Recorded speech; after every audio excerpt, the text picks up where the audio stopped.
After a thrilling 10 rounds in the FOSROC Super6 Championship, this time it's knockout rugby as we reach the business end. Last week, Watsonians cemented their place at the top of the table with a 29-21 win over Heriot here at Myreside. Today, the two sides do it all again, this time for a place in next Sunday's final at stake. It's Watsonians Rugby versus Heriot's Rugby in the first FOSROC Super6 Championship semi-final. The whole match is coming up live right here on FreeSports. Kick-off less than 15 minutes away. Well, it's all set for a wonderful match. Last weekend's game was absolutely sensational. Watsonians were running away with it, but Heriot's came back into it. What's going to happen tonight? Well, Lee Jones is alongside me. Looking forward to this one, of course. And my goodness, Watsonians finished top of the table, but Heriot's, we know, can score tries. Yeah, and I think both coaches have talked about going into this game that it's a playoff, it's a semi-final, so that adds a different dynamic to things. Last weekend was almost the dress rehearsal, and now we've got the game that really matters. And like you say, Watsonians finished strong in terms of the league position. Heriot's in fourth, but Heriot's will have a bit to say tonight, I believe. And there's a lot of tension about this evening because this is a semi-final. This is knockout rugby now. Yeah, it changes things a bit. It changes. Yeah. The mindset of the players going in, it's an all or nothing game for a spot in the final, and I think given the last 15 minutes of the game last weekend, that really kind of tees this up to be a real match tonight. Angus Guthrie is missing for Watsonians. He scored 7 tries so far this season. Will he be a big hole in their attack? Yeah, look, he's been really effective this season so far, centre and wing. He's obviously getting across the try line, but I think there's threats across the park for Watsonians. They're physical, they've got a big forward pack, and they've got guys that can control that back line. Lee Miller's back from injury on the bench. We've got Jason Baggett at 10. He had a great match last weekend. Between him and Joey Reynolds, they've got a really smart kicking game, which can then bring their finishers and Loman McPherson, Lewis Berg into the match. So it's a strong backline. So how is this going to go this evening, and what do you think will be key? Yeah, I think what will be key is how the teams take what happened in the last 15 minutes last week. Obviously, from a Heriot's point of view, they finished really strong. Scored a couple of late tries and brought the score a lot closer. They'll take confidence from that. Watsonians really kind of, if anything, that might shore them up a wee bit and show them that they need to be on it if they're going to beat Heriot. So I think it's whoever deals with that last 15 minutes last week and takes that into this week, that'll be the telling part, but it's going to be a great game. It's going to be, and the weather as well, it's pretty settled for the evening's match as well, so no excuses with the wind and the rain or anything. It's quite settled. Yeah, it's nice and warm for October actually. I was second guessing putting the jacket on for a change, but no, it's a great night for rugby. There's next to no wind, the pitch looks great.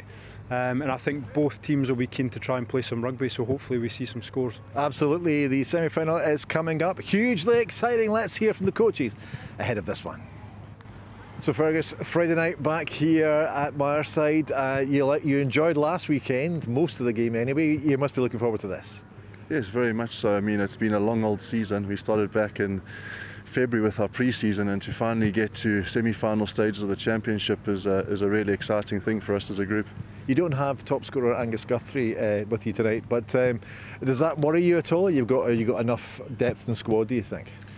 Yeah, listen, Gus unfortunately picked up a shoulder knock last week and he's unavailable. We trust the guys in our squad. We've got good strength and depth in our squad, and everyone at some point in the season has really contributed to us and what we've done so far. You got off to a real flyer last Friday night here on FreeSports, and maybe the boys took their eye off the ball a little bit towards the end of the game. What were you saying to them this week in training? Yeah, listen, I think in a way that last 10 minutes of the game was probably a bit of a favour for us, because we know what Heriot can do. We know they're a very dangerous team, and we also know with knockout rugby there'll be added pressure and anything can happen. So we have to be on our game, and it's not a guarantee that we come out on top just because we finish top of the log. And of course the finals at the Damhill Stadium next Sunday as well. How big a deal would it be for you guys to be there? Yeah, listen, to be honest, I've not really thought about that. Kind of trying to shut that out this week, because if we don't put in a good performance tonight and if we're not really on our game, there won't be a next week for us, and the squad are acutely aware of that, and we want to go and finish the job. Finn, how encouraged were you by the last 20 minutes last weekend? Very. We kind of talked during the week about it would be very difficult for us to build any momentum, but we found a way in that little 10-minute spell.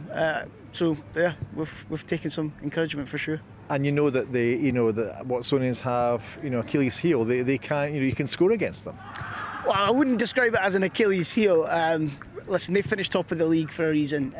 Been extremely consistent. If I was a bookmaker, I'd probably have them as pretty short-priced favourites. But it's playoff football, so that's all to play for.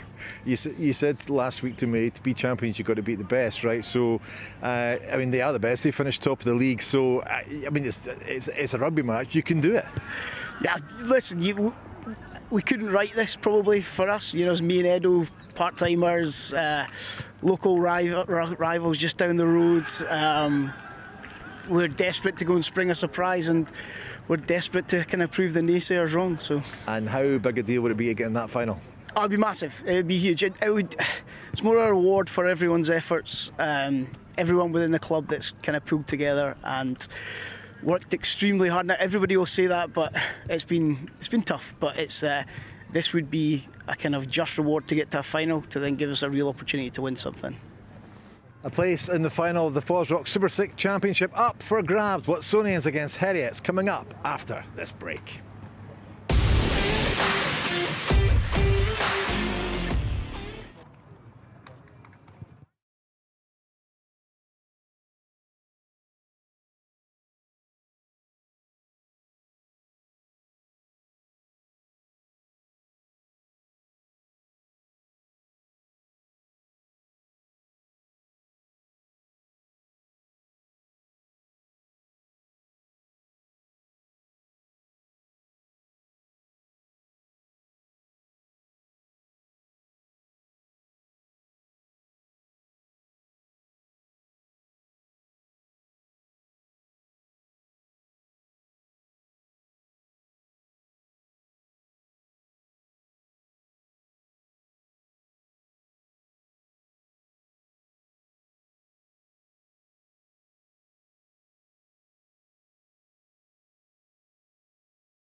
Welcome back to Myreside. Watsonians and Heriots are fierce rivals here in Scotland's capital, and tonight they go toe-to-toe for a place in the FOSROC Super6 Championship final.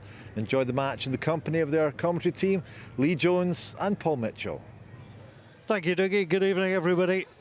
Myreside is a beautiful setting for this semi-final. A little bit of knockout rugby on a Friday night. Two old rivals going head-to-head. Watsonians favoured, but Heriots, well, they'll fancy their chances. They've got nothing to lose coming here tonight. They gave it a good old go last week in the dress rehearsal, but this is where it will count. Watsonians, the bad news, if you were with us earlier, Angus Guthrie is unavailable. 7 tries, he's injured. 6 tries in the last 6 matches. He's going to be a real big miss. Glasgow Warriors, Ross McKnight comes in for him. Bobby Branton comes in for Angus Williams in the front row. Angus Williams away with Edinburgh, started 3 of the last 4. And there's strength and depth on the bench for Watsonians, including their normal captain, Lee Miller, who's come back from injury. Robbie Deans from the Southern Knights is also available off the bench. For Heriots, well, no Elliot Young for them. He's been playing so well, but he's got an ankle knock. He's had 3 tries in the last 5. Sam Wallace, a couple of tries last week. He's on the bench, replaced by the experienced Ian Wilson. And there's a switch at centre from last week. Now Godsmark and Rory Steele. Rory Steele, the former Watsonians player, come in for Cammy Hutchison and Matt Davidson.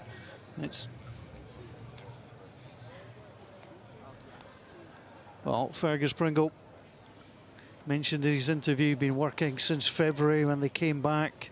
He was working long before then with the preparation, but the players back in February trying to get things organised. And boy, has it paid off for his Watsonian side. They've been highly impressive in this FOSROC Super 6 competition. And in these final few seconds, Lee Jones is alongside me. When you're playing in these big games, do the final messages make any difference, or are you just focused on yourself at this stage? I think both teams will be really focused coming out the dressing rooms. We were able to see Watsonians in their warm-up there, and they looked like their levels were right up there and ready to go into this game. We've got a bit of a unique situation where these teams are playing each other back to back, having played last weekend, so that adds a unique spin on it, and I think we're in for a really competitive match. And in terms of Heriots, I mean, they refreshed the centre pairing, and I guess they look very dangerous now. Godsmark and Rory Steele, but it'll be the question of, can they actually get enough ball to them? Yeah, you've got 2 guys there who are equally adept at playing on the wing. Niall Godsmark has been playing on the wing in the last few matches. They've both got real pace, so when you put that in a 12 and 13 combination, it makes it really difficult for the defence. And the Watsonians guys who are a bit more established and have played a bit more with their centre pair, and they'll be on their toes, keeping those guys under wraps tonight. So our referee, he's had a good season so far. Yeah, Rudy Campbell, 6 matches of the 10 in the FOSROC Super 6 season, and he gets the first of the 2 semi-finals.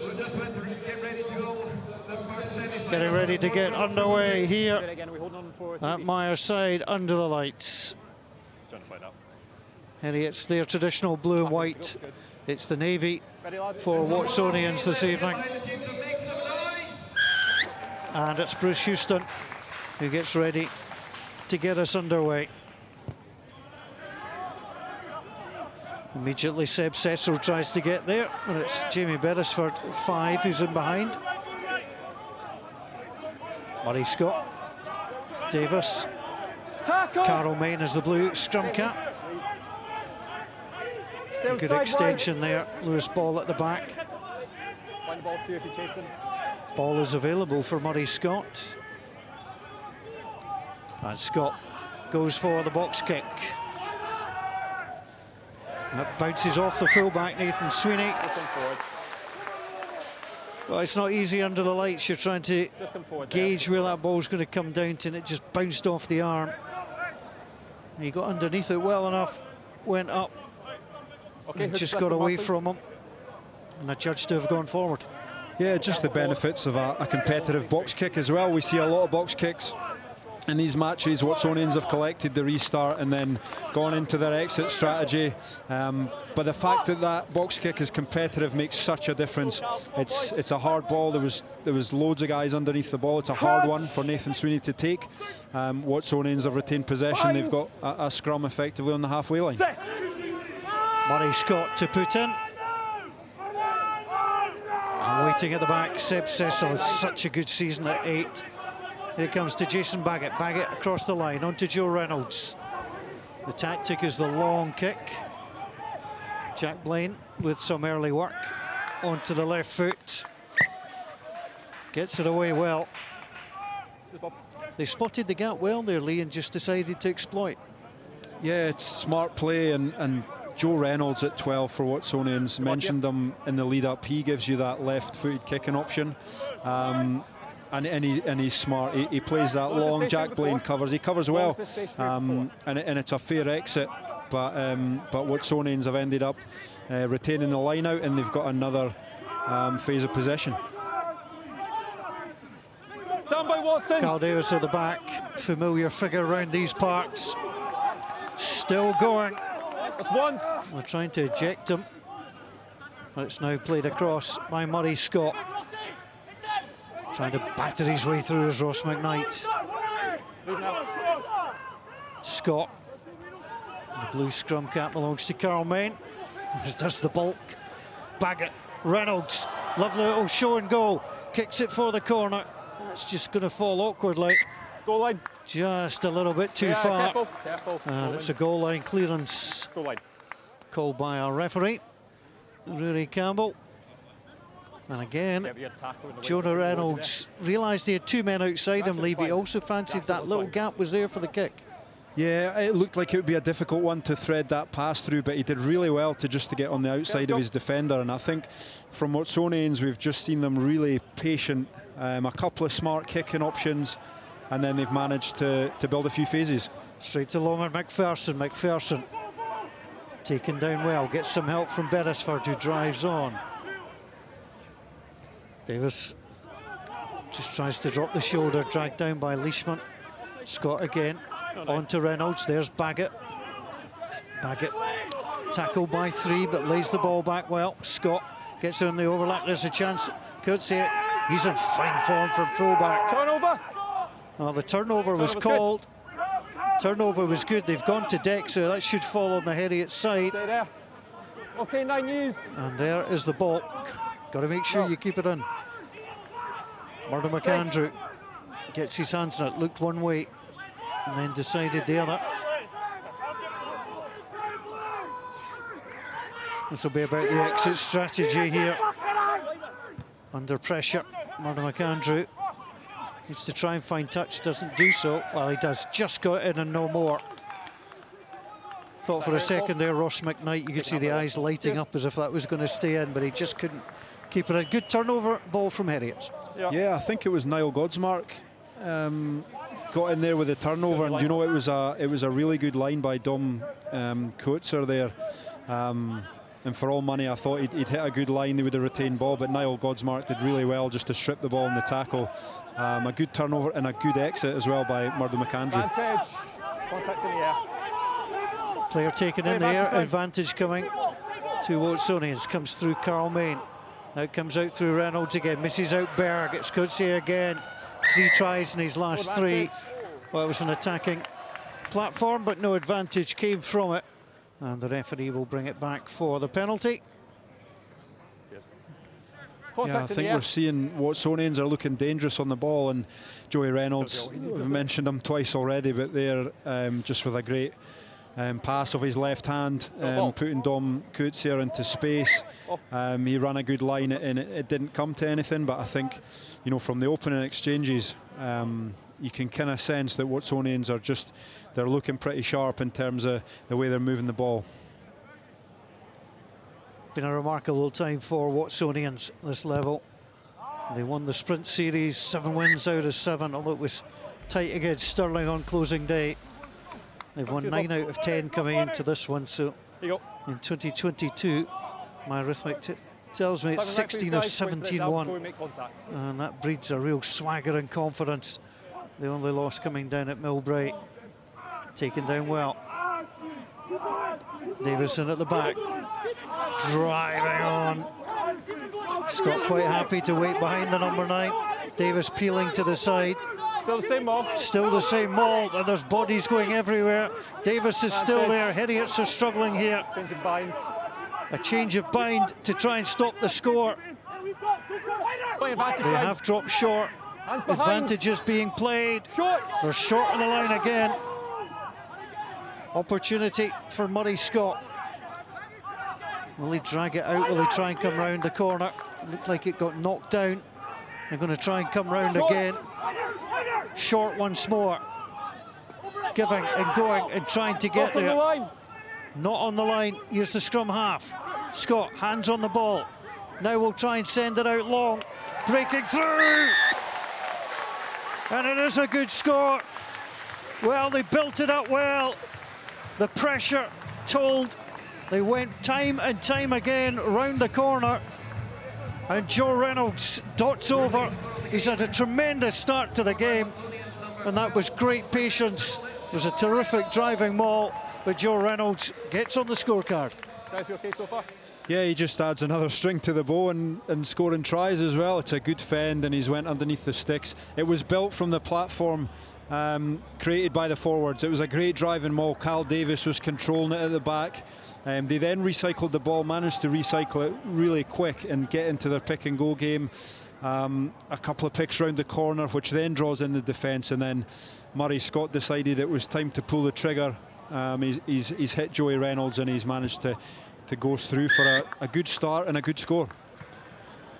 The conversion added, but here was the hard work. It was the pick and go round the corner. Yep. You can see the forwards queuing up, trying to see if there was a way through. The little ball Cheers, I'll have a chat. just popped up there by Harrison Courtney. And then round the corner they came again. Carl Main wears 7 with a blue cap. See the 2 props standing there as well. But Murray Scott decided it was time to get the backs involved. Got the protection he needed. And Joe Reynolds got over the line. Loman McPherson tries to break through Josh Scott. Looked high. And the referee gives the penalty. Okay. Heriots will just need to stabilise this. Josh. You know, you've lost the score. You've now lost the penalty when you were hoping to apply the pressure from the restart. Yeah, we're now talking about momentum, and Watsonians have had it all so far. We go back to a restart and then they initially get the momentum again. Good carry in field by Loman McPherson to set it up for his team, and just the high tackle slips up and then a penalty, so the momentum stays with White, you're on the Watsonians. line, please. Guys, who's 7? Who's number 7? Up there. I need to be stationary in the lineup before the ball goes thrown in, okay?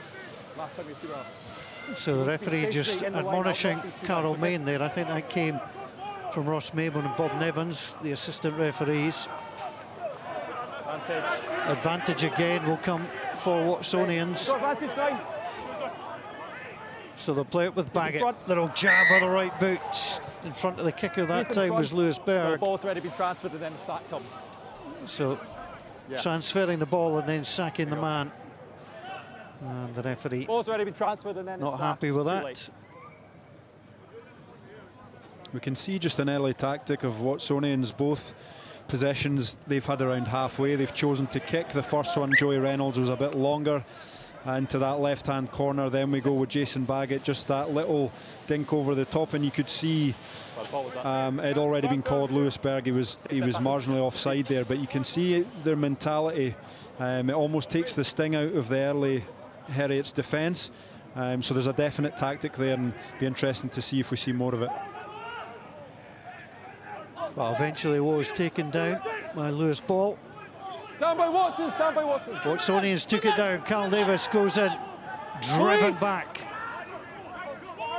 But again, good ball comes out. Baggett, Reynolds, a little ball in the inside. Loman McPherson could score. It's a tremendous covering tackle.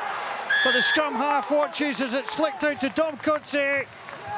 4 tries in 4 games for the fullback. And that was excellent execution by Watsonians. Yeah, great execution of a set play, and we get that player out the back, but he's got the trail runner and the blindside wing on the inside with Loman McPherson, and he hits the ball at pace. And you thought for all money he could have finished it. He did well. He did well to keep the ball alive and just pop it up to Dom Coetzee running a great fullback support line, and it's all going right for Watsonians. Well, this is the start that Heriots were trying to avoid. 2 tries down, 11 minutes gone. And Watsonians, who have been rampant throughout this competition, continue again.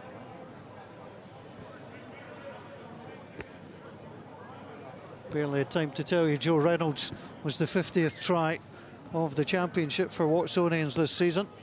Dom Coetzee with the 51st.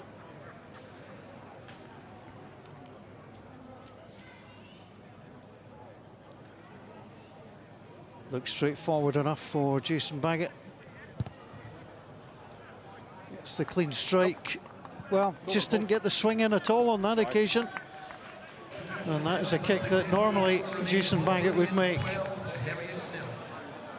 I will keep an eye. I didn't see it. If I messed up, I'm sorry. This is importantly for Heriots to get the ball down into the 22, as we can see the kick just going wide, and actually keep it down there this time and not give away a cheap penalty. Yeah, and I think hopefully just get their hands on the ball. They're desperate to have their hands on the ball. They've not touched yet. All they've done is defend, and Watsonians have played that side of things really well. So they're just looking to get a bit of possession and try and get a foothold in the game. Ball did well initially. Now Davis gets it off onto Kieran Watt. Played by Scott. Reynolds gets away. Coetzee, the fullback, dropped by Callum Anderson. Ball went backwards. Counter ruck attempted. It's Harrison Courtney. Takes it in. Ewan McLaren being taken out there. Has to go back and make the challenge the second time. Tries to get over the ball. Leave it. Well done, one. Josh Scott did well to leave that bouncing ball. It's so tempting when it comes back like that. Good tackle from Heriots again. Player in the way.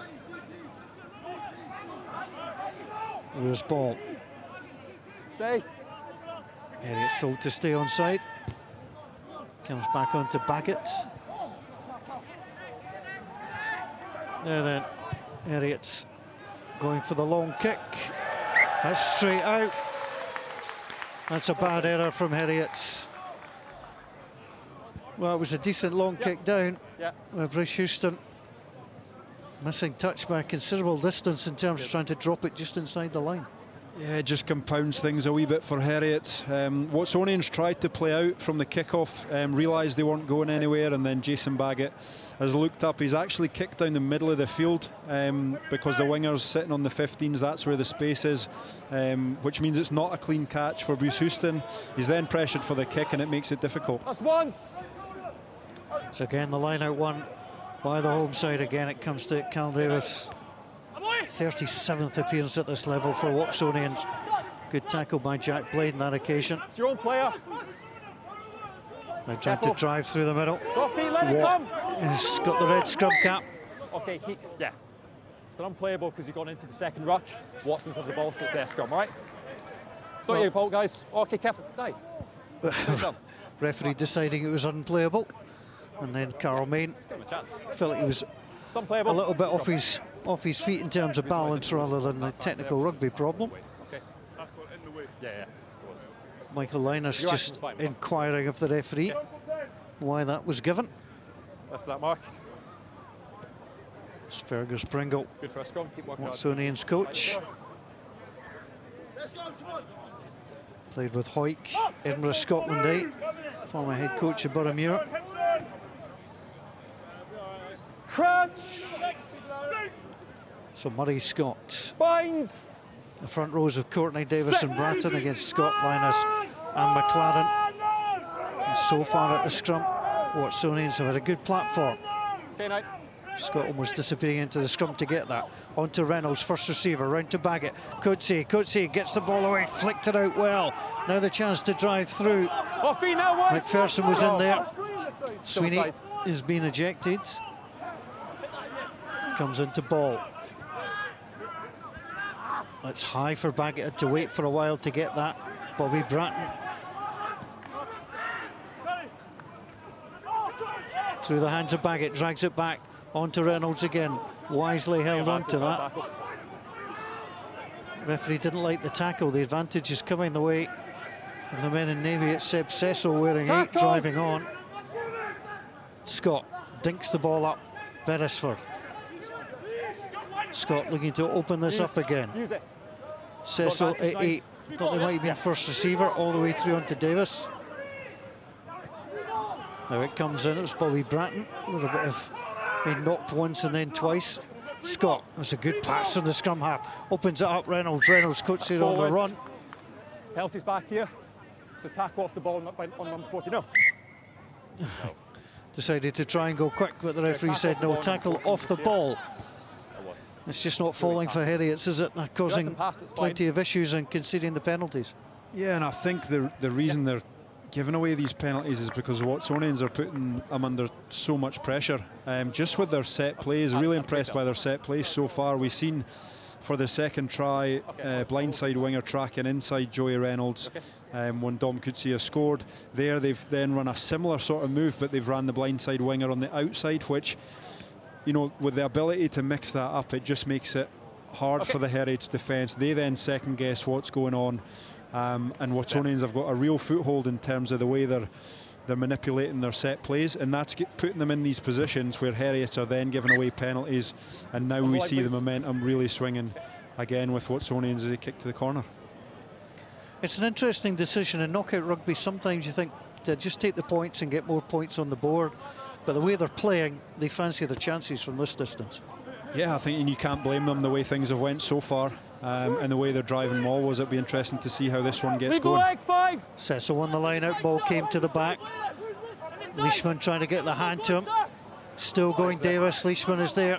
Scott gets the ball on the inside. They're close, they have it. And it has gone to Seb Cecil. The big number 8 bulldozes his way through.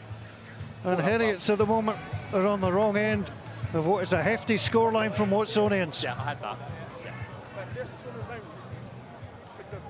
It was another really effective driving maul, and Cal Davis just at the tail there. I think the Murray Scott played it just at the right time. They were still going forward.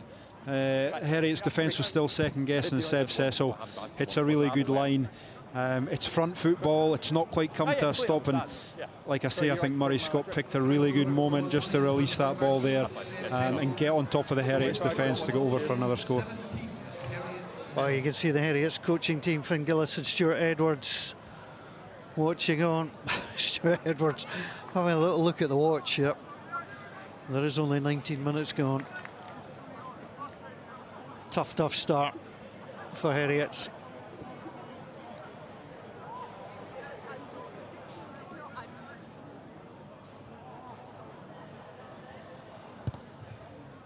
Jason Baggett pops that one through. Missed the last one. That has no error there. Gets the little handshake from Lewis Berg. Not only did he correct his error from last time, but precision right between the posts.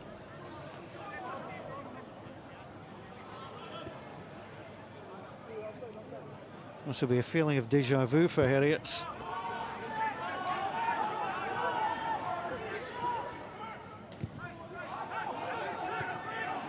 Well, Baggett's kick not finding touch. Here's Nathan Sweeney. It looked like a high tackle. Don't think the referee saw that. Certainly appeared to be up round the shoulder. No Watsons. McAndrew. Again, Bratton very quick with the tackle. Advantage coming the way of Heriots. McAndrew tries to play that back to Houston. 12 is now Godsmark, and they'll come back saying there's no advantage. High tackle. High tackle. Yeah. High tackle. Just slipped off. Might have been, I'm not sure. I'm not sure if there was a second high tackle or if it was the one we actually saw from here, which I thought the referee had missed initially. Yeah, I think it was a couple of them looked quite high there. This is probably the first Heriot's foothold into the game. You could see them trying to get down short side off a counter-attack, which is a good strategy. Watsonians' defence holding firm, but Watsonians will probably after 20 Heriot, after 20 minutes will probably feel like they're finally managing to strike a blow and actually get into this match. Five. They had better away form in the championship than home form. They're on Watsonian soil here, and they'll try and take that taken down well. No change. Now it's at the back. Advantage. What was in the wrong position? It's advantage coming for Heriot. McAndrew through the hands of Godsmark. Godsmark on to Steele. Well used to playing on this pitch, and they will come back for the penalty. Tried a little grubber kick and goal. By number 8. So it was side entry against Seb Cecil. Cheers. Lee, this is what Heriots need, a bit of sustained pressure inside that. Watsonians 22. Yeah, definitely, and they can take a lot of confidence. Last week they scored 2 great driving maul tries, and you could see it was starting to gain a bit of momentum there. Watsonians probably smartly they've conceded the penalty, but probably happy to do so. The way that driving maul was getting going, and given what happened last week, I think we're likely to see the same again from this line out. Okay. On 5, yes. Yeah, I guess the problem is if you concede the penalty, you don't want to do it again, because the referee will start to take note. Michael Linus, 31-year-old, 29 appearances for Heriot at Super 6 level. 4, no change. That's once. The ball is at the back. Ian Wilson usually takes charge of these things. Okay, 9. Wilson still has it, but he's being held. McAndrew gets it inside. Godsmark. Steele tries to support. Hands. Round the corner comes Josh Scott. Now it's Hugh McLaren. Prop after prop. Michael Linus, metre and a half short. They've tried to lift him and bring him over. The ball got guddled though, and knocked on by Heriot.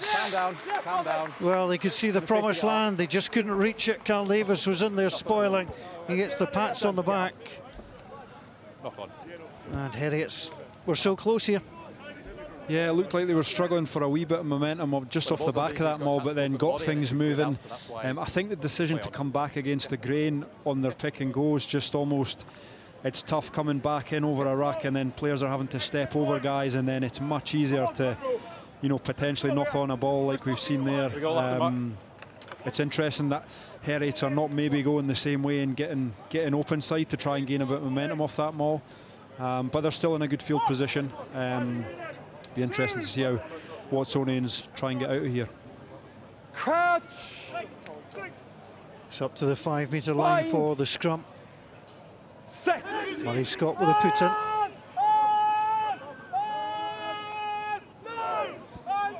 Took a while. Heriots have gone down, but the ball is there. Cecil makes it available. Wilson on the tackle. Don't touch it. 9, quiet. It's not like a scrum half to be yelling at a referee. Long kick, good exit. And again, if you're drawing that up as a coach, it's exactly what you want. You get the platform, you make a few extra metres, you give yourself a bit more room, and then the kick to touch. There you go. Yeah, they're playing by the book at the moment, and that kick by Jason Baggett just made a whole lot easier from the carry by Lewis Berg just off that first phase. Him managing to get an extra 2-3 metres just makes the 9 to 10 pass that bit easier, forward momentum, and it's a great kick as well. Carl Davis will get on the end of that. It was Ronan Sedak who tipped it back to his side. Now Main will get things moving on to Reynolds. Reynolds clips it high onto that far side. Little pass on the inside was attempted by Ross McKnight. Just knock on advantage. Knock on advantage coming the way Inside, 10. of Heriots. Trying to find a way out. Advantage over. Advantage is over. And that's Murdo McAndrew. Launches it long. Good save. Through to Reynolds. On to Berg. He's not too much ball in hand, but he's dangerous. On to McPherson. There's a little stutter step. gathered and taken down. Sanfakir doing well. There's the ball on the inside again. Heriot's body's flying, trying to make something happen. Scott inside. Once more onto Joe Reynolds. Now it will come out wide once more. There's the little offload back on the inside. Seb Cecil was almost away. It was on the shoulder. And then the penalty will come. Watsonians just being a little bit greedy there and holding in when they didn't have to. And Heriots will be delighted that's been stopped. Yeah, just in terms of momentum, like Watsonians are really on top of things at the moment, and it's a great turnover, isn't it, in the end there.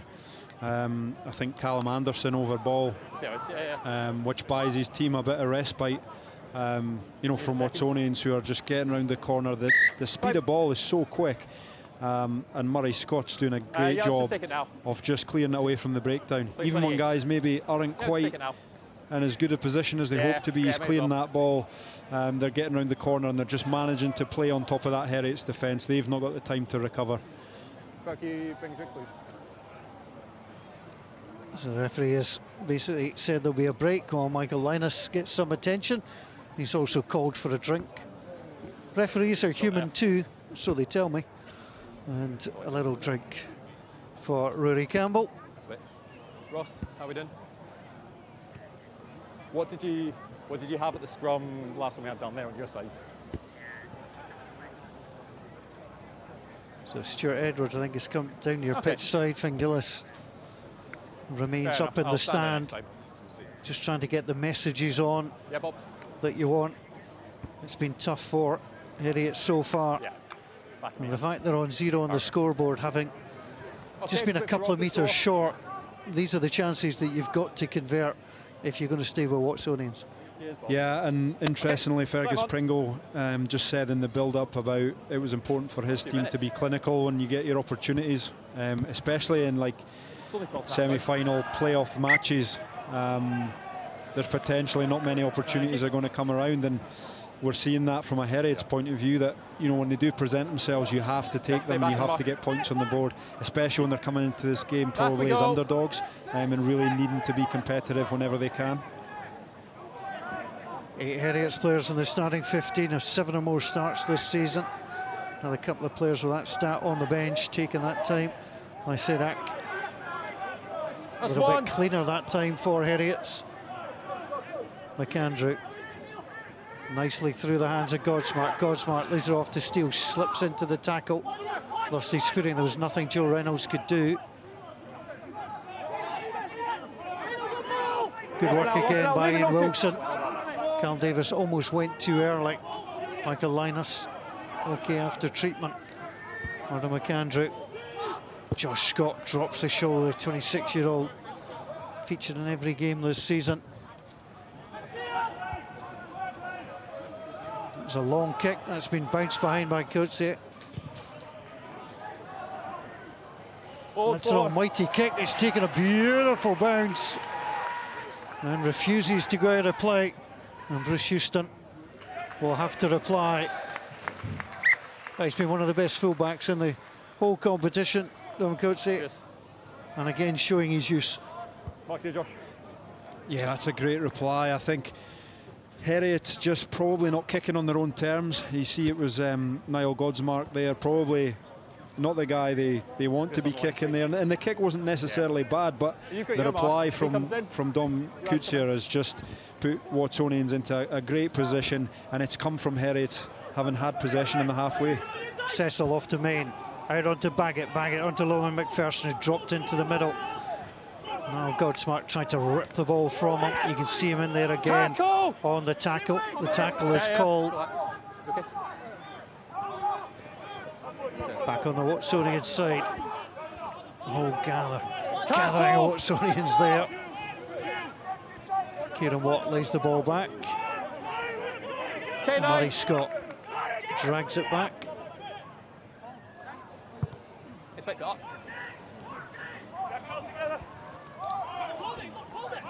He has. Mark has been called. It's well taken under pressure from Nathan Sweeney. I often think scrum halves, it's interesting, that ball looked out to me. You know, he had his hands on the ball. Sometimes the other scrum half's a little bit reticent to come through because you're never quite sure whether the referee thinks it's out or not. It's such a fine line. Yeah, and I think if you're a player there, you might think it's out, but you're almost second guessing yourself because, you know, you do go for it, they give away the penalty, and that's probably a situation where you want to be vocal about it. Let's ask the ref, is the ball out? Is the ball out? Force him to make a decision. And that's one tactic they could use. Take it well by Beresford. Swans. Heriot bring their line up. Okay, 9. As the pack have done their job, forcing the ball to come out. Baggett. Reynolds. You could hear the hit between Reynolds and Godsmark there, still being thrown out the way. Carl Main with another good pick up and goal. Carl Davis. Coetzee well repelled on that occasion. It was good tackling from Sam Pekugar. Tackle! Ball in again. Ball's there, still in. Scott trying to find it. It's in there somewhere. Okay, 9. No. Now, to me, that ball is out. A little clip ball across. Sam Pekugar does well, tried to claim the mark, but he was way outside of his 22, so... Happy with the timing there, okay? That is... Well, I think they're complaining about the contact in the air. I didn't see much wrong. No. Jesus, what's the standing right there as well, wasn't it? Get up! Get up! Nothing wrong with that. It's borderline, isn't it? It's Yep. borderline. Interesting to see Watsonians going to the box kicking game just to put pressure on the Heriot's back three around that 22. And they've gone really quickly around Seb Cecil that time, trying to drag the ball back. Away, it's a tackle. Heriots have made the tackle, and there was a knock on, so it's going to be a Heriots advantage. Rory Steele thought the advantage was called over a little bit early. That has turned out that they've done well up to the halfway line. Is there a way through for Jack Blaine? Blaine getting some help from Godsmark. Backwards! It went backwards, but then Houston dropped it. Advantage over! And then Davis knocks it. That might work for Jason Baggett. He's not getting past there, though. Now, has he released? Kieran Watt No way, hit leave hard. it! Still coming back on the Watsonian side. Reynolds, that might have been forward. I think Heriot's thought so. Get the benefit of the doubt. Reynolds again, on to Berg. Berg makes his way past the first man. Scott again looks to come out to that open side. Come back towards the stand side now. Carl Main. Reynolds. Davis. Well wrapped up. Berg. Relishing the ball in hand. Okay, off. Pekugar again in there, trying to make the tackle. Seb Cecil trying to come through the middle. Linus trying the counter. Again, it's Scott. Scott gets it up onto Watt. They're coming again. It's relentless. It's Loman McPherson who will burst through to score. Loman McPherson, a 5th try in 10 matches in the Super 6 Championship. And already this early, Watsonians look like they're out of sight. Yeah, it all comes from a Heriot's mistake. They had a great turnover, quick reaction, but the second phase didn't quite go to plan, and then Watsonians have pounced on that. They've held on to the ball, and what a great line, Loman McPherson, just on the short side of that ruck. It's often where there's a space, and for your blindside winger with his head up, that's a late call into the scrum half, and he's executed it really well. Great to see from the short side winger. Watsonians are getting them right into the game, and yeah, well played, Loman McPherson. Well, down Golden Acre Way, optimism may have ebbed away. The home of Heriot's Rugby Club.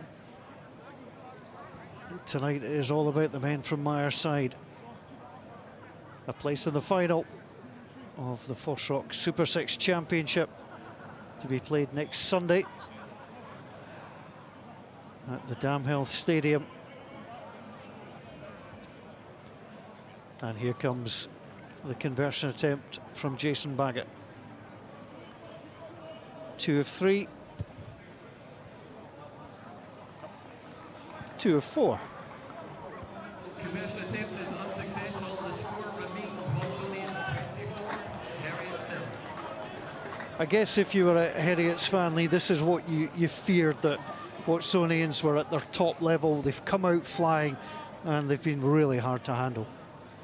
Yeah, and Heriot's just not managing to stem the tide at all. And Watsonians, to be fair to them, have really just got on top of things. They look polished in what they're trying to do. Their set pieces operating, and they're just on the front foot. And it's a difficult task for Heriot. And it only gets more difficult when you look up at the scoreboard and you're a couple of tries down. Now you're 3, now you're 4. You know, it's a tough ask to then claw yourself back into the game. And you know, last week the game went in similar fashion, and Watsonians raced into a lead, and by the end things had changed a bit. You know, hopefully Heriots can draw on that a little bit and get themselves back into the game and make things a bit more competitive. But as we're heading into half-time, it's a one-way show at the moment for the Watsonians guys. Yeah, it's going to be small steps for Heriot. Step 1 would be not to concede again before half-time. Step 2, we try and find your way onto the scoreboard. Even just a kickable penalty just to take that horrible 0 off the board. Binds 6. Well, 29 tries in 5 home matches this season for Watsonians. They've banged in another 4. Tight head for me. Tight head's gone down, and a penalty will come the way Tight head cranking down. of Heriots. I speculated if they would go and try and just get something on the board, but I think they realise they've got to get more. Yeah, it's a great opportunity with 3 and a bit minutes left here. Kick to the corner, likely get the driving maul going, and hopefully come out with a better outcome than their first attempt, and it would change the complexion of the game going into half time. Taken down, Sedak. Linus gets in at the back. Can they get this going? Now Ian Wilson at the back, starting to move slightly to the side. It splinters. Okay, 9. And now the ball comes out. Murdo McAndrew. There's the little miss move into Sam Picker. Linus up so quickly was Bobby Bratton. There's the little pass on the inside coming off Fraser Hasty.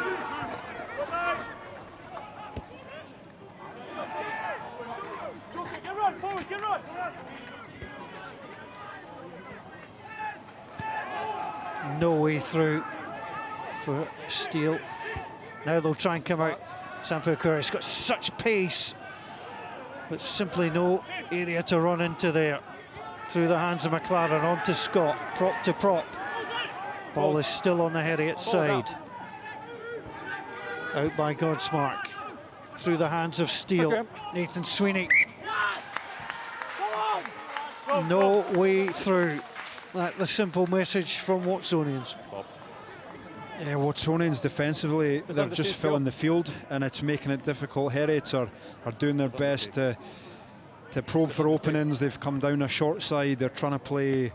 They played pretty smartly away from that maul, but just not quite managing to gain the momentum and gain those extra yards that then create quick ball for the next phase. And to be fair, Watsonians, like I said, are filling the field. They're defending really well, and it's Heriot just can't find a way through at the moment. Taken down, Jamie Beresford.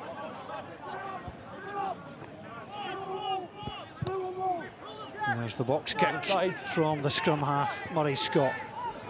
Blaine trying for the 50-22. That's going to come all the way back to Dom Coetzee. Inside. And right boot. It's great distance as well. He was on his own 22. That's way past the 10-metre line. That's another terrific kick from the fullback. He's done so well once more. There you go. Yeah, what a great weapon to have at the back when you can, if you know your fullback's going to reply, you know, over the head of your forwards and just gain you that extra, you know, from what's expected, you're getting an extra 10, you're getting an extra 15 yards on that, which just pushes Heriots that wee bit deeper. And we've seen that twice up this right-hand stand touchline from Dom Coetzee. Taken by McLaren, who I'm not convinced was expecting it, but showed great hands. It's two lot forwards, both wearing black scrum caps. Fraser Hasty, Ronan Sadak. Yeah, cheers. That's time, guys. Time's up. Well, the 40 minutes is up. But nobody will tell that to Watsonians. They'll try and give it a little run here, but it's been knocked on, and that will bring the first half to a close. And what a first half it has been for the home side. Watsonians started the scoring early through Joe Reynolds. Don Coetzee with his 4th and 4. Seb Cecil with the 3rd try. Loma McPherson breaking through with the 4. It's half-time at Myreside. It's Watsonians 24, Heriot's 0.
Welcome back to Myreside after 40 minutes of rugby in the semi-final of the FOSROC Super6 Championship. If you're a Watsonians fan, you'll be very happy. If you're of a Heriot's persuasion, you'll be totally and utterly miserable. My goodness, Watsonians are up for this, Lee, are they not?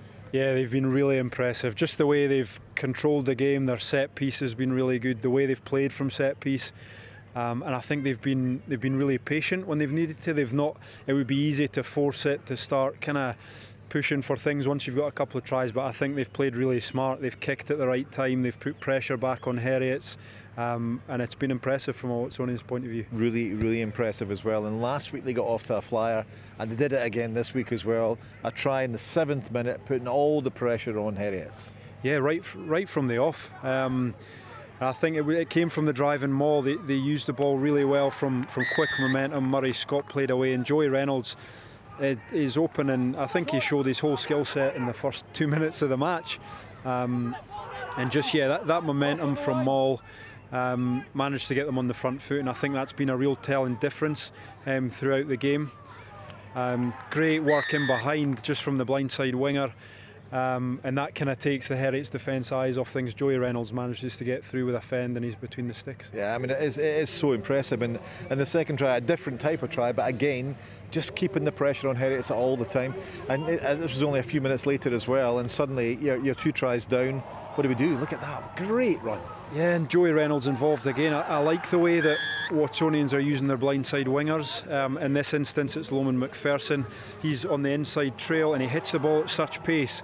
And he almost finished it himself, but he had the kind of presence of mind just to pop it up to Dom Coetzee, and he's had a really good first half. I guess when you're dominating in a game, you seem to have an extra couple of seconds on the ball, an extra couple of seconds to see what's going on in the pitch as well. Whereas, Heriot seem to be, they're sort of champing at the bit. They don't know what they're doing. They're under so much pressure. They just can't seem to get in the game. Yeah, and you can see it. Everything's just coming off for Watsonians, and they're on the front foot. And from a Heriot's point of view, they're trying to stem the tide. Maybe there's a wee error here, and that error then just turns into Watsonians' ball again, and it's just switching the momentum, and Watsonians are on top.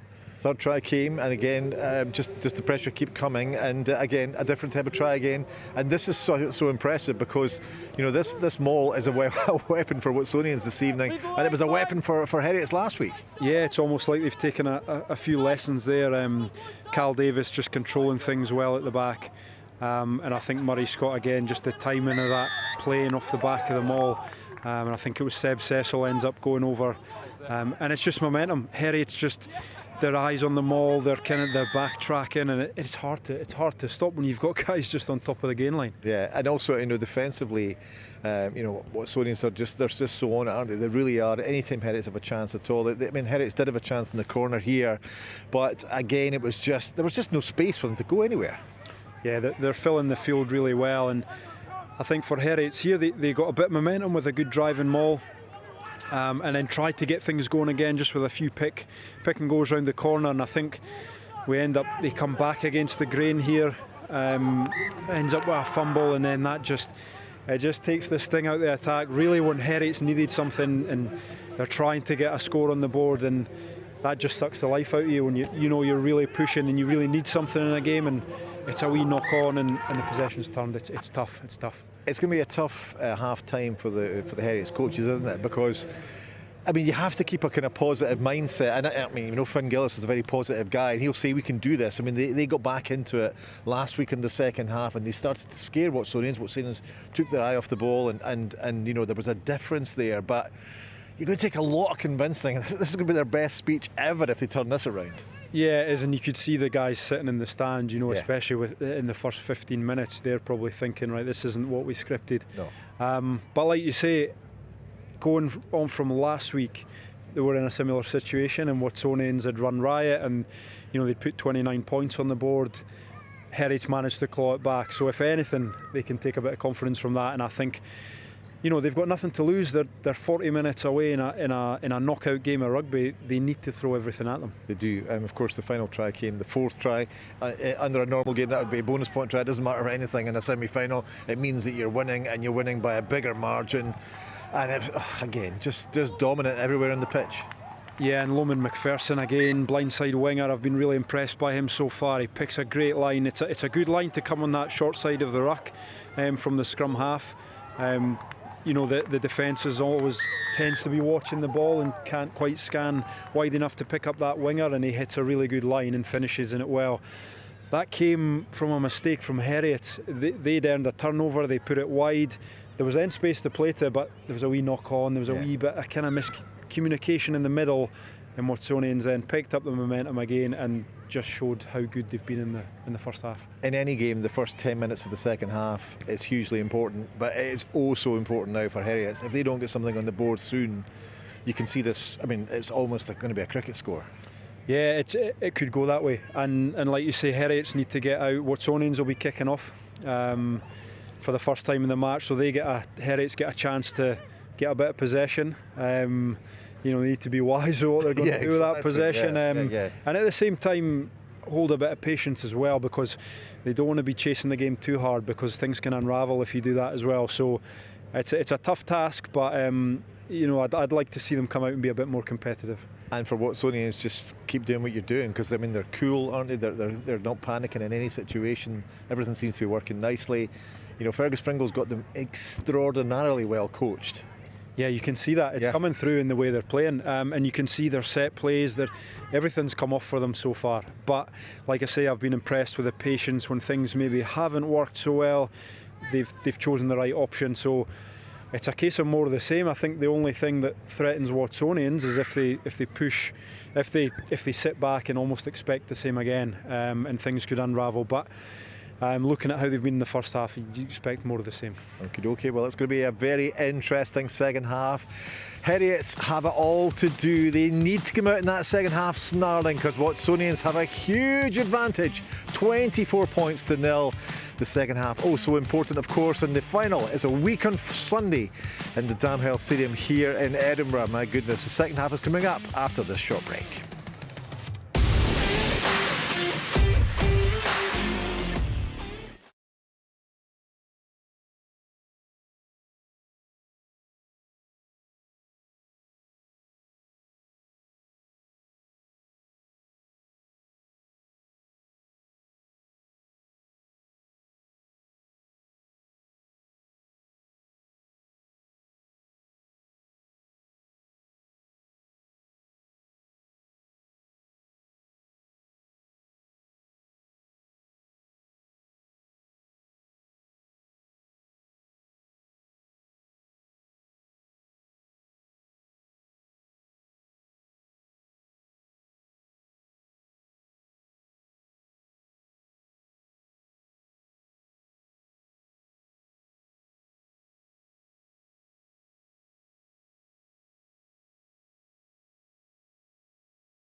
Oh, what a first half it has been for the home side, Watsonians, who will feel they have more than 1 foot in the final so far.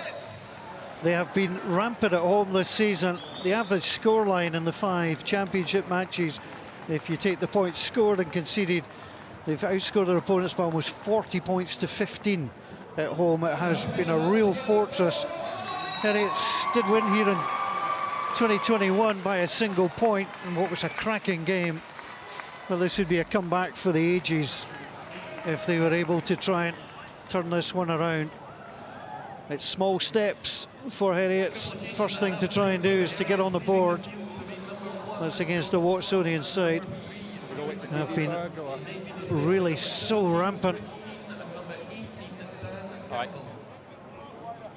There have been changes, and we'll take you through those in a moment or two, but it is Watsonians who get ready to get us underway. The boot of Jason Baggett.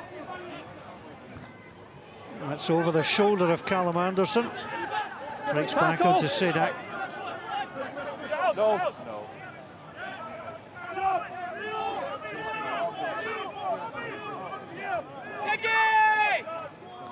So from a Heriot's perspective, looks like Chris Keane and Dan Gamble are both on as they play it wide.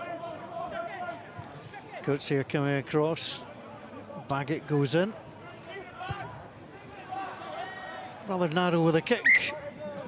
And that'll give Heriot's a little bit of encouragement. Made a lot of distance with the initial kick into the Watsonians 22. Obviously trying to see if Chris Keane and Dan Gamble can just add a bit of stability up front. Well, Michael Linus Give him a chance. is now the man to throw in. Chris Keane takes his place right at the front of the line. It's been disrupted though, comes back onto Davis. Good work again by Main and Beresford.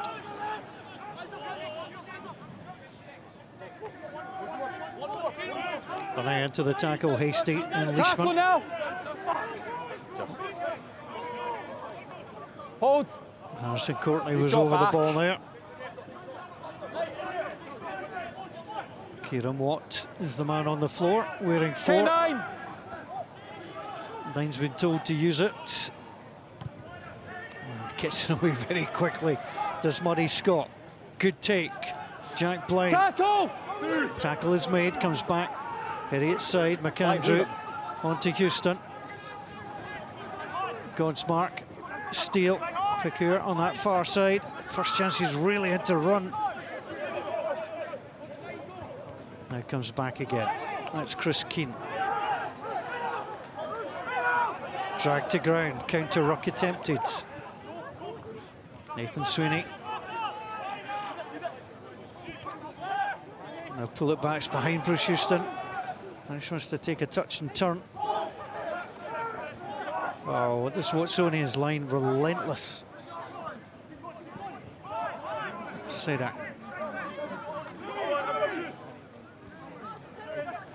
Through the hands of Hasty. Hasty tries the offload onto Wilson. Someone's there. Ball's there. Bruce Houston. Well, that's been put up to be contestable, and it was. Back off Watson's. It came back Back off again. No, it's the back. Watson player. Back. Didn't work out the way for Heriots though. Jack Blaine being batted away. Tackle.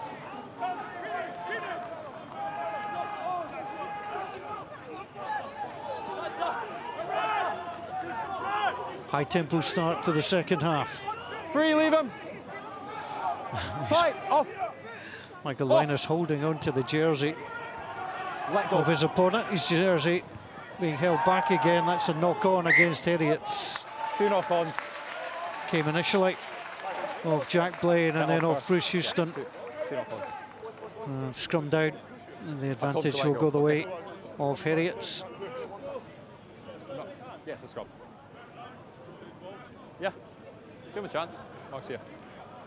Just a wee bit of miscommunication there in the end. That was a long phase of play. There was some good kicking options from a Heriot's point of view, which gained them a bit of possession in this middle section of the field, and you know, as an outcome, it's back on Watsonians' ball. A wee bit of miscommunication is disappointing on their part.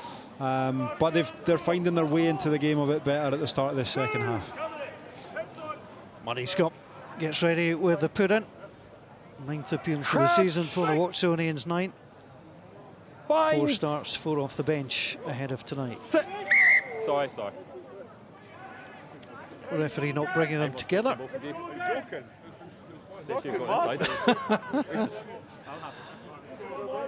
Just trying to see who that was that said to the referee, "You're joking." Often not the best tactic. I think he's got the blue scrum cap on. Michael Linus, it's hard to blend in when you're wearing a bright blue scrum cap. They will go round again. Crouch. Bind. Set. Steady.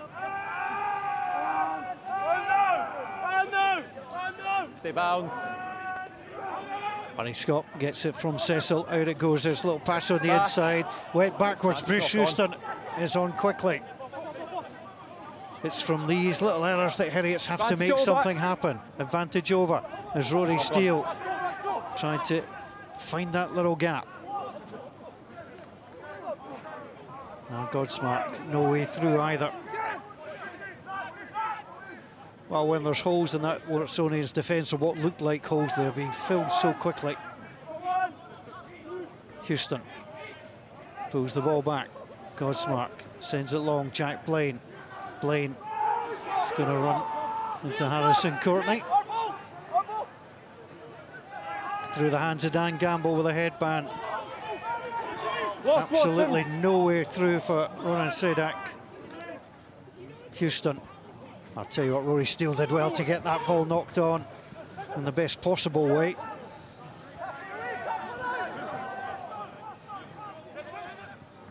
Dan Gamble again involved. Fraser Hasty. These are hard meters for Heriots. Godsmark again tries to take it for a wander. Kieran Watt trying to bring him to a halt.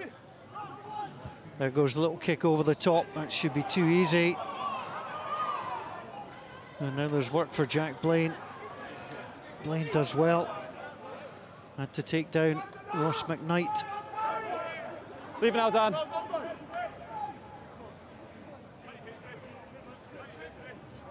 All that hard work.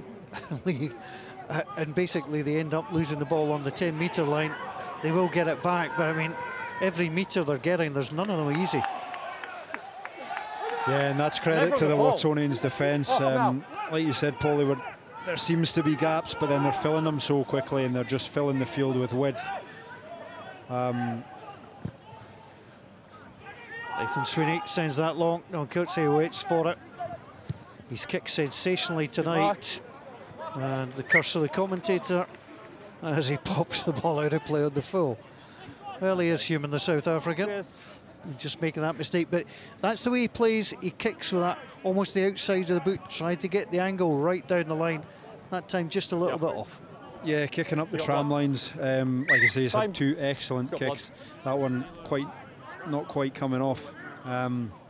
I think for Heriot's just coming into the second half, they've managed to, often where it's breaking down for them is that forward pod passing out the back to Bruce Houston as the 10 who's coming round, and that's where it's been breaking down so far.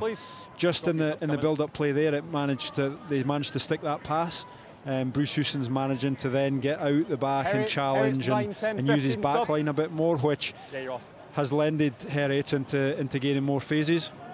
That's allowed them to kind of be a bit more into this match in the second half, and they need to get Bruce Houston on the ball through second phase, through third phase to allow his backs to get into the match.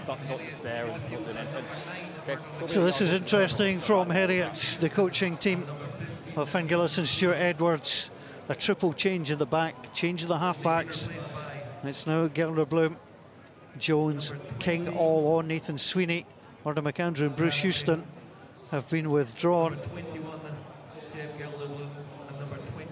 You're just trying to make something happen.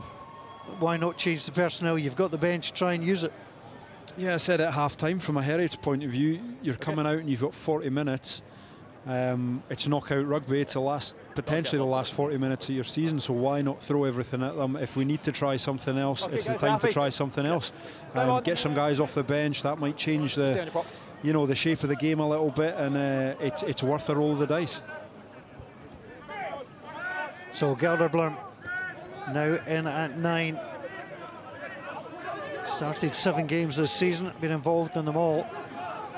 And Ross Jones at fly half. That's the new partnership.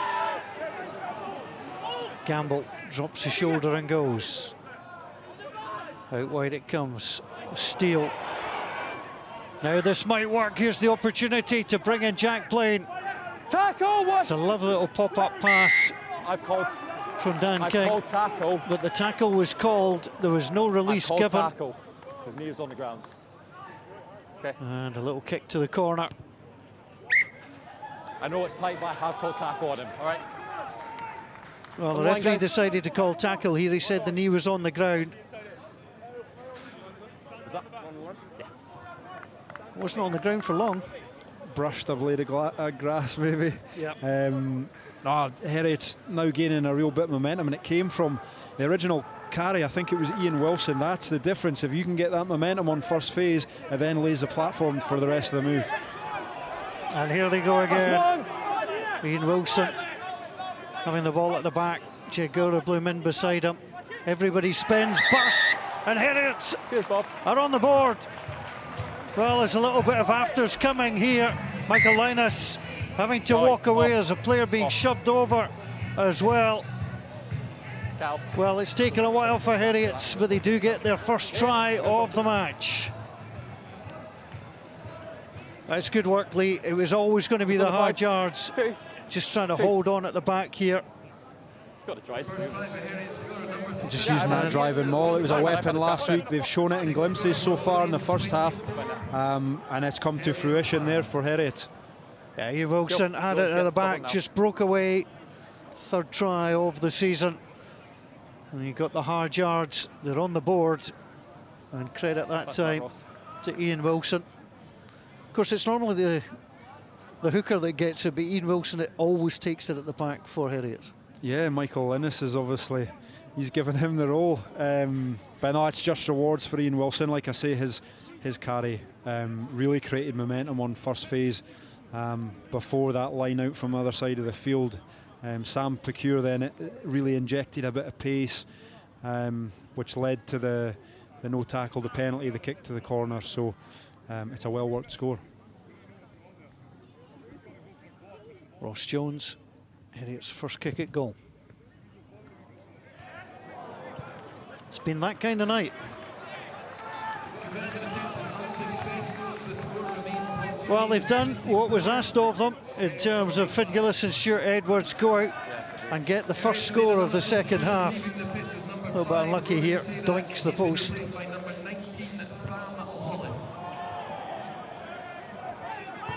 Linus played it. Well, Heriot's decided to play that. Ross Jones spots the gap. Good save. Again, the distance on his kicks is excellent from the South African. What you're hoping for there, Lee, is that you have to turn, you're under pressure and you kind of sclaff the kick. It's just outside the 22. Instead, Mitchie's halfway.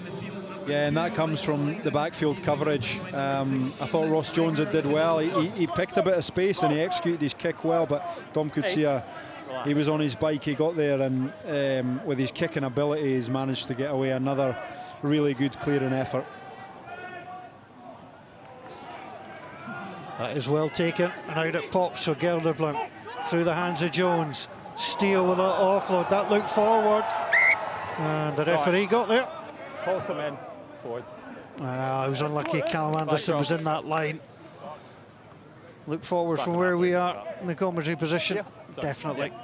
Yeah, it is. It's just nudged it forward, but Heriot's now playing with a bit of pace. They were quick into the line out.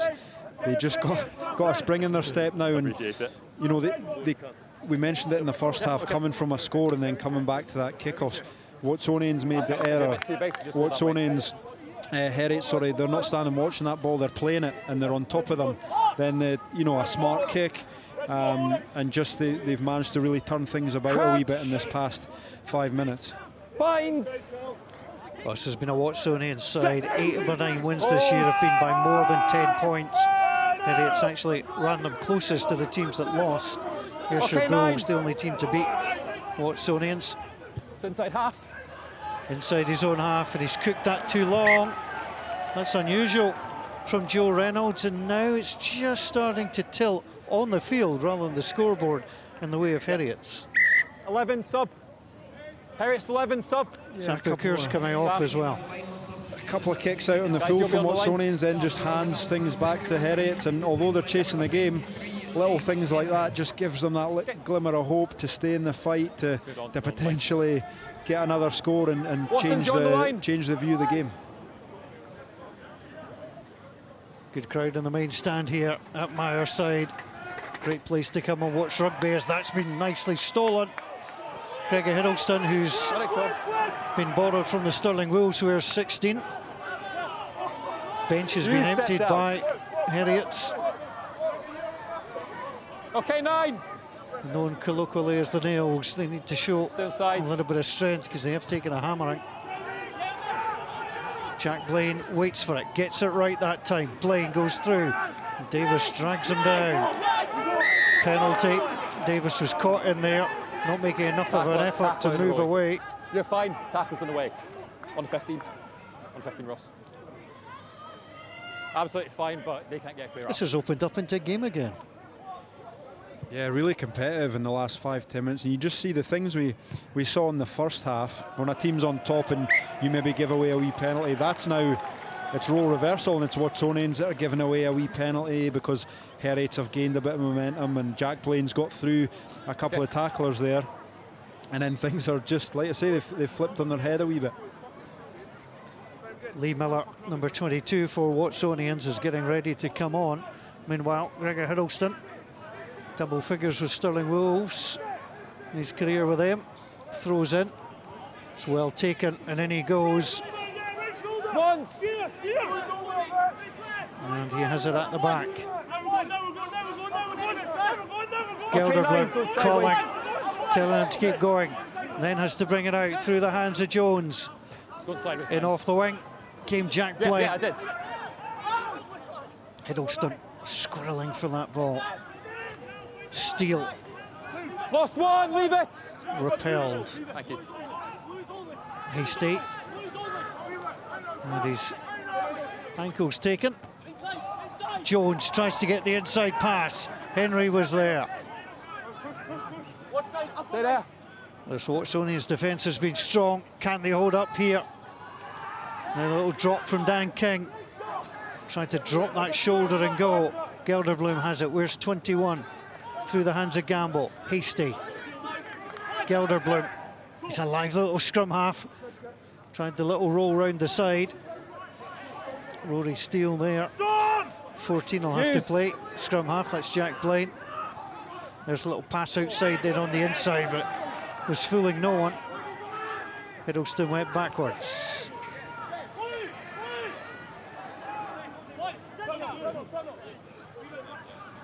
Jones. There's the chance, a little clip kick through in the corner. They both go for it. Henry tries to get there. Went backwards from the touch from Coetzee. Yeah. And again, she's knocked on by Heriot's first. Very lively. Heriot's have knocked on first. And they will come for the scrimmage. Heriot's thought for a moment by the winger. they had an attacking line. Jacob Henry. Was that? Yeah, it's much better from Heriot's. They're now starting to get their blindside wingers into the game. Oh, and if it had just bounced the other way there. There's a lot of space. Niall Godsmark did well to get his boot to it. Time's off. Yes, it is. But yeah, the blindside wingers now coming into the game. We've seen Jack Blaine off the right-hand side with a big carry, and then Jake Henry on the shoulder. coming off the left-hand side. And to be fair, Watsonians have met them with a few big hits, but Heriot's managing to retain ball and just getting a bit of pace into the ruck ball, which is making the world of difference. So Kieran Watt, Murray Scott and Jason Baggett will be replaced. Quagga van Niekerk, Roddy Brand and Lee Miller all coming on. Well, Murray Scott can reflect on a really positive season, a small scrum half. A couple of tries last week against Heriots and at 9 today. Has pushed and shoved and got his team ahead. And his 25th appearance for Watsonians at this level ends. But it ends with him in a really positive position. There is Okay, water off. Mark's here, guys. number 21, Roddy Brand. On the 5. Oh, sorry, on the 5. Officially listed as Bucks on the 5'6", which probably means he's about 5'5.5". Simon. Here's the mark. Always the way with those scrum halves. Rory Brandle, he's a physical athlete coming on at 9, and he'll probably bring something a wee bit different from Murray Scott. Murray Scott, like you say, he's had a fantastic couple of weeks, and I've been really impressed with him today, just managing the tempo of that Watsonians first half. Rory Brand might bring something a little bit different here. 6. Brand's first action to get the putter on the open side of the ground as we watch from the stand side. Okay, 9. Brand.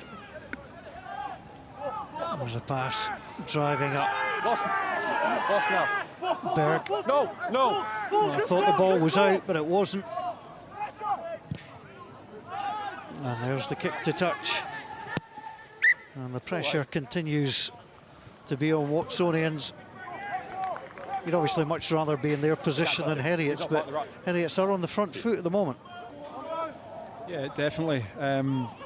Just a note there, Lee Miller coming on and almost a like-for-like replacement, and Jason Baggett brings loads of experience. He's captained this side in the past and performed really well, so you know, in terms of bringing those guys off the bench, that's real strength. Yeah, they have 2 terrific 10s available to Watsonians. It comes out again, Godsmark trying to find a way through. Here's Henry. No way through for Jake Henry on that occasion. Leaving. Now there's a little offload pass onto Fraser Hastings, ripped. And that has been ripped. And going forwards, the knock on. And again, the Heriot's attack comes to a halt. Well, it's been pretty good stuff from Heriot's. Yeah. And if you're Fraser Pringle, I guess you would say, well, we've only lost one try despite all the pressure and not performing well in attack, but they've performed pretty well in defence. Yeah, from a Watsonians mentality, they're probably thinking, look, across an 80 minutes, a team's always going to have a purple patch, and you know, Heriot's are probably riding that at the moment. So Watsonians doing well just to, you know, maintain their defensive systems, fill the field, keep forcing mistakes, and those little mistakes will just eat away into Heriot's, and you can see that's what happened on that occasion. Okay, 9. Rory Brand said he could use it, but the number 8, Seb Cecil, will do so. Drives through, gets Off him now. his way through past Callum Anderson. Back it comes. Reynolds launches it long. Dan King waits for it. Takes it well. King on to Henry. Henry gets it away before he's dragged down.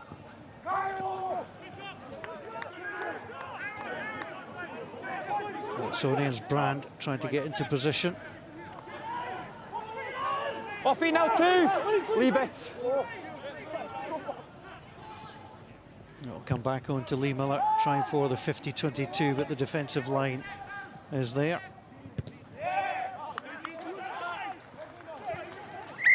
No. Inside for me. That's another good kick. He was inside. I don't think there was much doubt about that. Dan King drove the ball long. Yeah. There's been some pretty good kicking in the game. I mean, from both sides.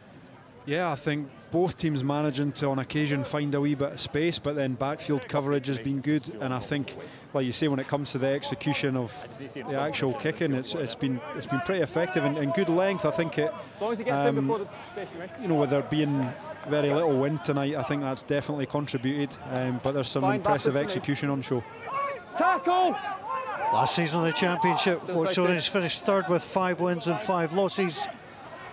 This season they topped the table, 9 of 10, and look to be heading to the Super 6 Championship final. Oh, there's a chance that will fall Heriot's way, and it does so. And there was no way through in the end for Steele. Now Brand realised he didn't have the legs. And the tackle comes in from Jed Gelderblom, and now the players react. And just getting all a little bit tense. It was a tough tackle, but it's the reaction. And the referee just stands.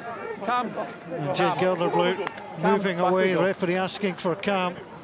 Back we go. And sending back. Cam, send it back. Hey, boys away, let's go. Send it back. And it's going to be a conversation between referee and assistant. Now he went in, made the tackle. Guys, back we go. Have a chat. If he brought him over the angle, and it's how he then brings him down. Now watch the angle. He brings up, falls on his shoulder. Rather than the head, I think. 21. Be a yellow. Who's 21?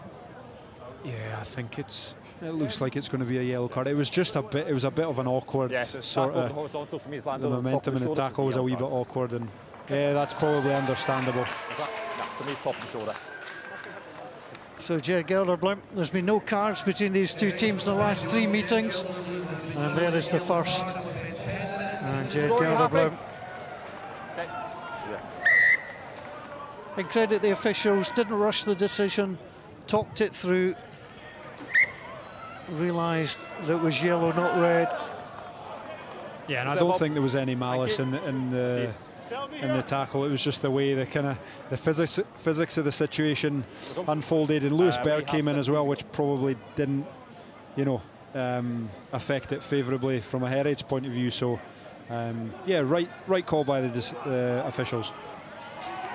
15.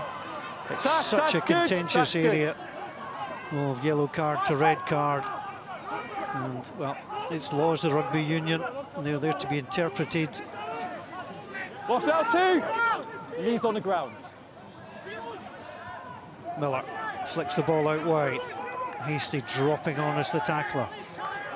Ian Wilson up really quickly there.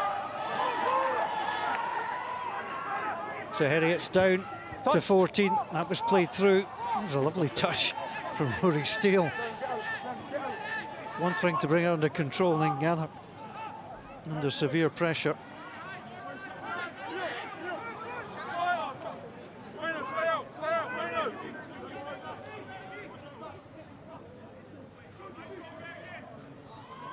Flicked out wide by Jones. Steele. Taken back in. He was taken back into his 22. He got caught there just a little bit late by Lewis Berg, and that's why he's down. King. It's an adventurous crossfield kick. Lee Miller will take. Miller. Rory Steele up once more. Oh, he's trying to find a little gap. He does love that little right foot control and then grab. Hasty. Jones has to lift it high to Henry. Henry away from coaching now. He's got speed. He's got absolutely blistering pace.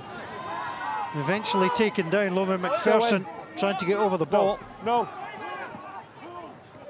Dan King. Step out.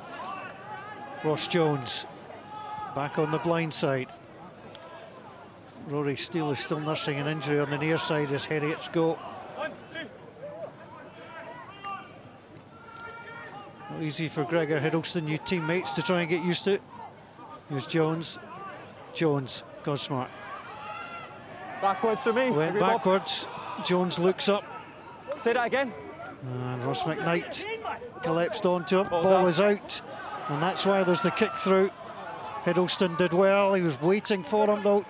2 Watsonians players driving down. Patience. Ball back on the Heriot side. Off now. Comes back onto Jones. Tries the jab kick. Yeah, 50. It's terrific effort. Taken back. No, it's taken back. It was taken back inside his own half. The 50-22 won't count. It's going to be Watsonians' ball. Beautifully delivered. Yep. Yeah, that's a great piece of play, Ross Jones. Just seen a wee bit of space in behind, but he still had to execute. And he gets it in there.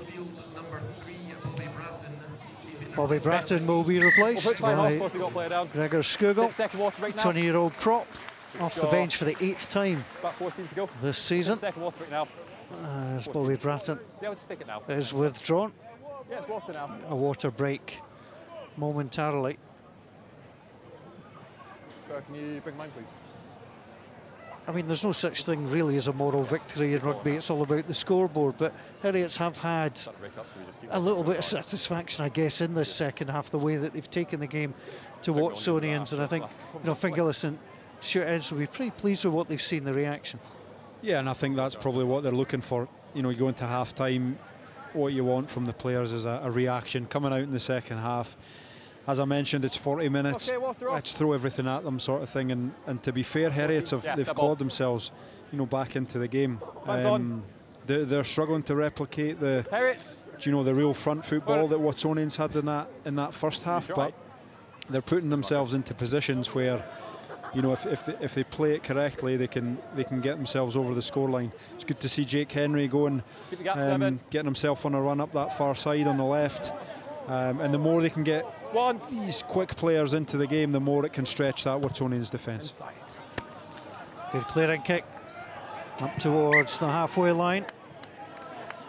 Second semi-final will be played tomorrow. The Ayrshire Bulls against the Boroughmuir Bears. That'll be a cracker down at Millbrae. Certainly the Bears prepared well this week. They'll be throwing everything at Pat MacArthur's side. And Graham Shield will be a little bit like how Heriots have approached this. You've just got to go for it. You're not expected to win being the underdog. But Boroughmuir will snarl and bite. Oh, that's overthrown. Hiddleston on to Davis. Davis with a handoff. Oh, he's still going. Cal Davis has got Ronnie Brand on the inside. That is a terrific score from Watsonians. And how about that for the little diving finish from Ronnie Brand. Beautifully done. Scored against Heriots last week, scores against Heriots this week. Yeah, it looked like he enjoyed that one. Classic inside support line from your scrum half. That's where you want to be.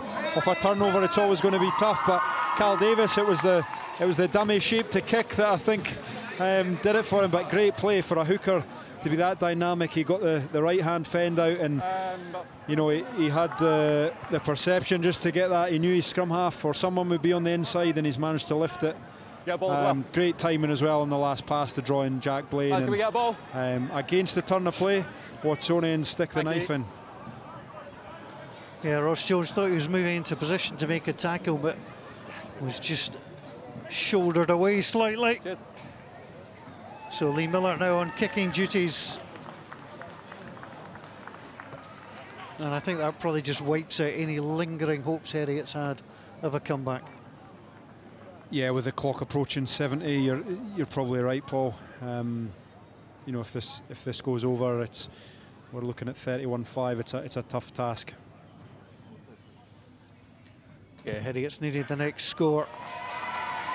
They didn't get it, and there was no mistake from Lee Miller. And now the majority of the crowd around Myreside will start to relax that little bit more. Number 13, Lewis Berg. He's been replaced by number 23, Connor Eastgate comes onto the field of play. Advantage Watsonians. Advantage called over pretty quickly. I think that try may have awoken the beast in Watsonians. Eastgate tries to go through. Could say didn't get a foot in touch. Oh, Hiddleston going in. That's very quick play as well from Sam Wallace. Credit to him. It's inside half. King. Hold in front. That's a pretty good kick for number 8, Callum Anderson. What's that? Finding the opposite 22. Here's Lee Miller.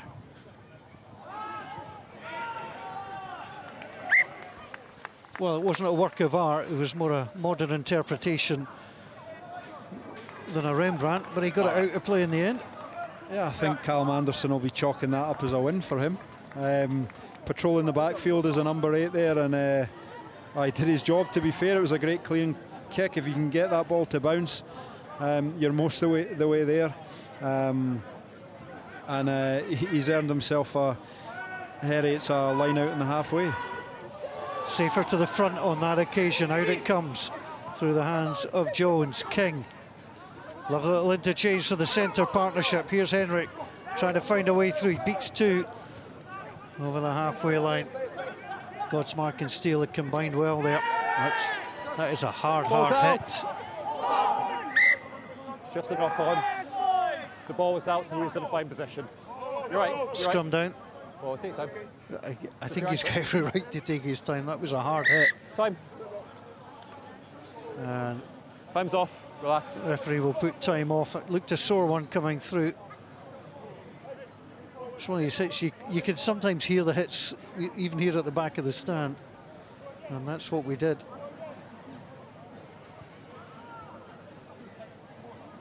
Anderson got it away, carrying in there was young Sam Wallace. Promoted from Heriot's Blues, first 15, and met by the blue head of Carol Main, strong in the tackle. Both winded and sore. Less than 10.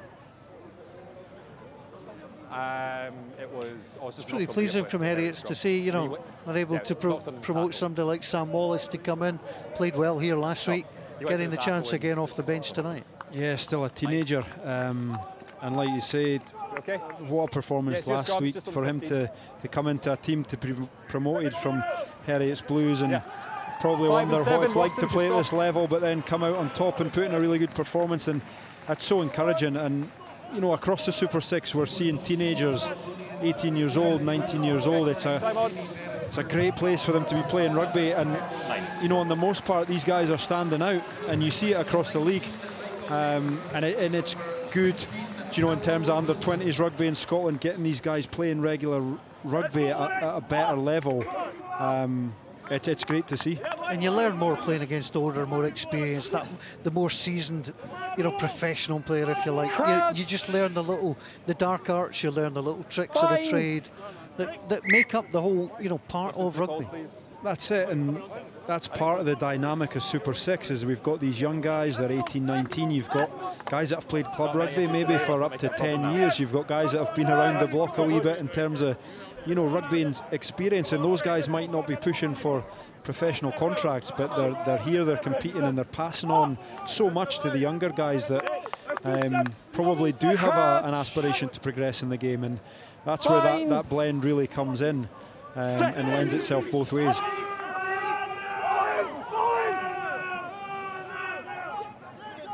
Eight and a half minutes to play. King gets it out wide. Steele makes good yards.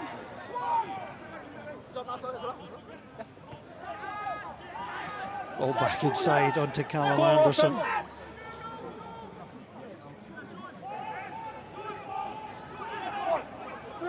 Chris Keane driving his way on. Top of it. King. Back out once more. Into Keane. Every metre Heriots have made has come at a cost. Well, Godsmark trying to burrow his way through. Jack Blaine. It's just perfect tackling, Lee Miller. Lovely little offload. And the offload was good. The tackle came in. The ball breaks free. The knock-on then comes. And it's another win for Watsonians. Yeah, defensively, not only filling the field, but when it comes to making tackles, they're hitting with 2 men. you say, Paul, you can hear it from up here in the back of the stand, and they're really, because they're set early, they're able to then put intensity into their hits. And it's just, that's when you get a dislodged ball, that's when you get a wee knock on from the opposition, and they're really thriving off their defensive efforts. And I feel like that's carried them throughout the season as their defence has been strong.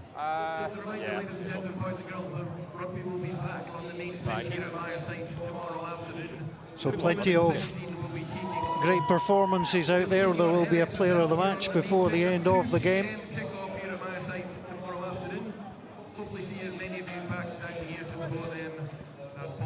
So Heriot's just getting 1 or 2 bits of attention, and they'll play at the final few minutes here. Ben Cairns, of course, announces the new head coach of Heriot's. He's been at Stirling County, Stirling Wool since the inception as the Super 6 franchise. He'll make the move to Golden Acre. And he's a very well respected gentleman around rugby, Ben Cairns, and Heriot's, I think, been in good hands with Finn Gillis and also Stuart Edwards, who succeeded Andy Kelly, but it's Ben Cairns who'll come in. Yeah, and those guys are hanging about as far as I know, so Finn and Stuart will still be in there, but they'll obviously gain some direction from Ben coming in as head coach, and Ben's got a wealth of experience as a player, but now, you know, he's been coaching over the past few years as well, firstly at Curry and then up at Stirling, so Ben's a really meticulous guy. Like, he'll go through everything. He knows the game inside out. He demands a lot of his players, and you know, him coming in as head coach for Heriot, I think, will only be a positive. Scrumming down. Crouch. Bind. Set. Steady. 31st Super 6 Championship game of the season. 14 home wins, 16 away wins, but it's the home side. They're on top here. It's launched long. It's going to have to be played. Picked up by Dan King. He tries that tramline kick. Miller calls off Brand. Flings it. Coetzee. He's going to try and have a little bit of fun, but I'll tell you what, Callum Anderson read that all the way. Upended. Campbell Wilson. And we're trying to drive forward. Hasty, a little pass on the inside. Fraser Hasty appeared in all 10 this season, continuing to give it his all. Had a whiff of forward pass about it.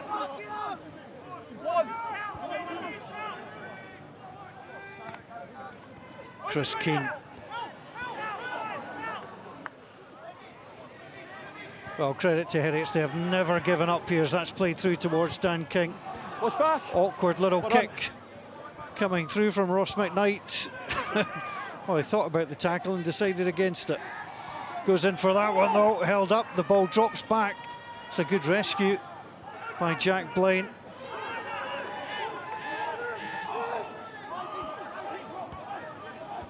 Back. Went backwards, Ross Jones under some pressure. Rory Steele, he's going to try a little clip kick through. That bounced back up for him. Advantage. He's knocked it on, the advantage comes away. Watsonians, Brand. Upended almost, the advantage is over. Watsonians, Wilson can only knock Loman McPherson forward. And Watsonians sends try number 6 here. Josh Scott. Now there's the click attempted through, collected by Ian Wilson.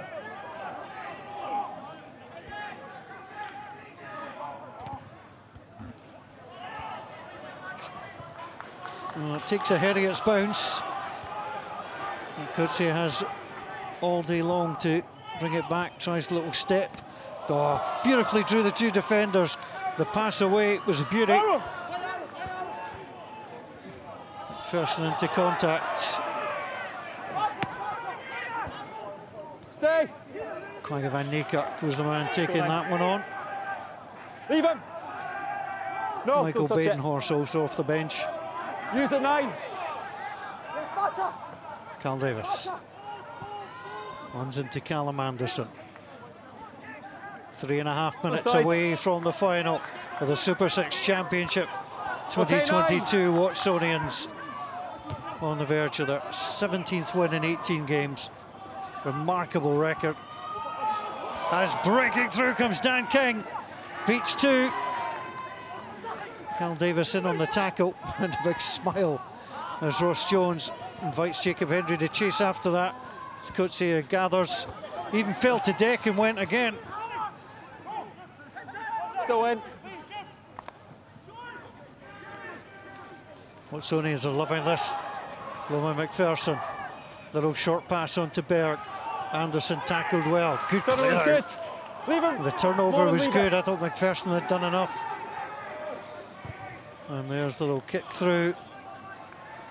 Player of the match. Well, there's been plenty on both sides that have caught the eye, but it's Lee Jones who gets to pick.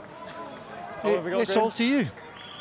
Yeah, I think we've gone for Carl Main here. I think just, you know, there was loads of good performers across the Watsonian side. I thought Carl's opposite number, Ian Wilson, was really good for Heriot. Stand out for those guys.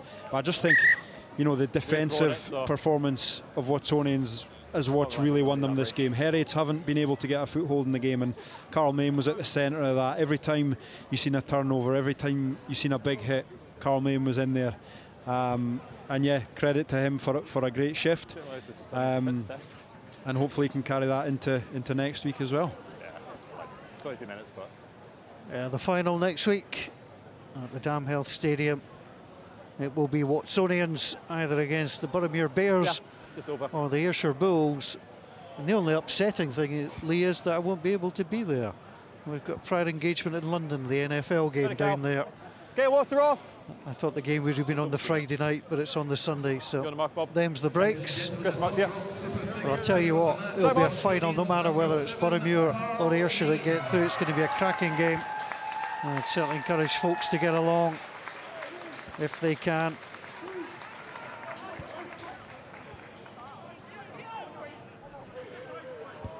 That's once. Okay, 9.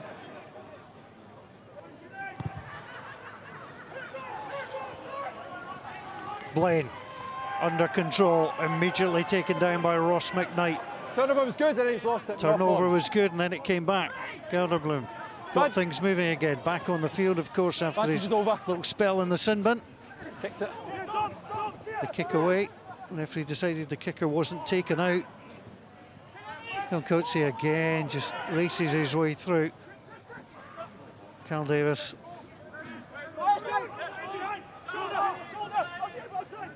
Brand. Just 2 tries scored in the second half. That 24 advantage in the first half racked up those points. Enough for Watsonians tonight.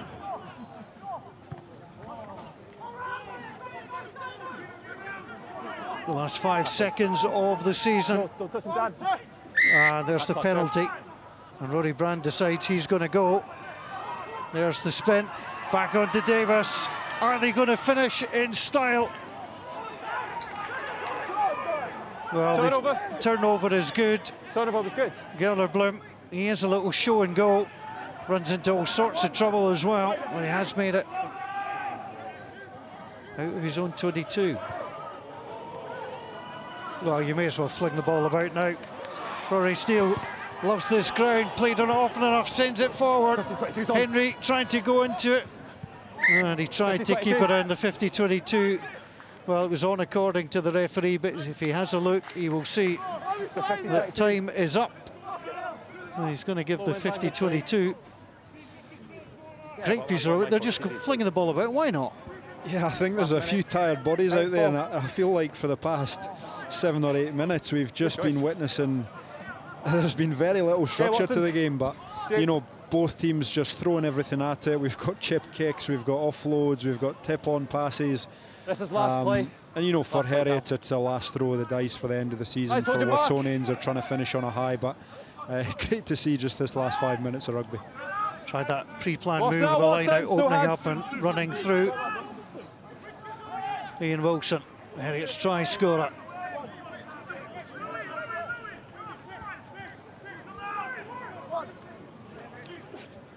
Heriot's trying to bring the season to a close with a try that's been played through. It's through to King, and he's going to go underneath the posts. Okay. And you know what? For all their effort, for all the times they've been beaten back by Watsonians tonight, they have never given up. The men from Golden Acre, and Dan King gets his name on the scoreboard just with that nice little piece of play. But it's Watsonians who triumph in the semi-final, running on to a 24-point-0 lead at half-time. They were way too strong in the first half.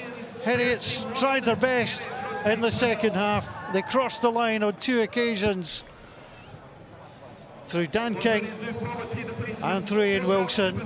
Ronnie Brand with a try in the second half for Watsonians. Watsonians came into this match as favourites. They leave the match as going in to the final at the Dam Health Stadium of the FOSROC Super 6 Championship, which will be played a week on Sunday. Handshakes all round for the home side. The advance to the final is finished. Watsonians Rugby 31, Heriot's Rugby 10.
Welcome back to Myreside. A barnstorming performance from the home side. Watsonians, they are through to the final. We have in front of us the FOSROC Super6 Player of the Match, Carl Main, alongside Captain Carl Davis. Carl, congratulations to you. A marvellous performance, a great win. You're in the final. Yeah, it's great to be in the final. We've basically had a great season, only losing one through an air. It's been a massive squad effort and it's amazing to be in the final. And Carl as well, I mean, you guys, that first half performance from you guys was unbelievable. I don't think you made any mistakes.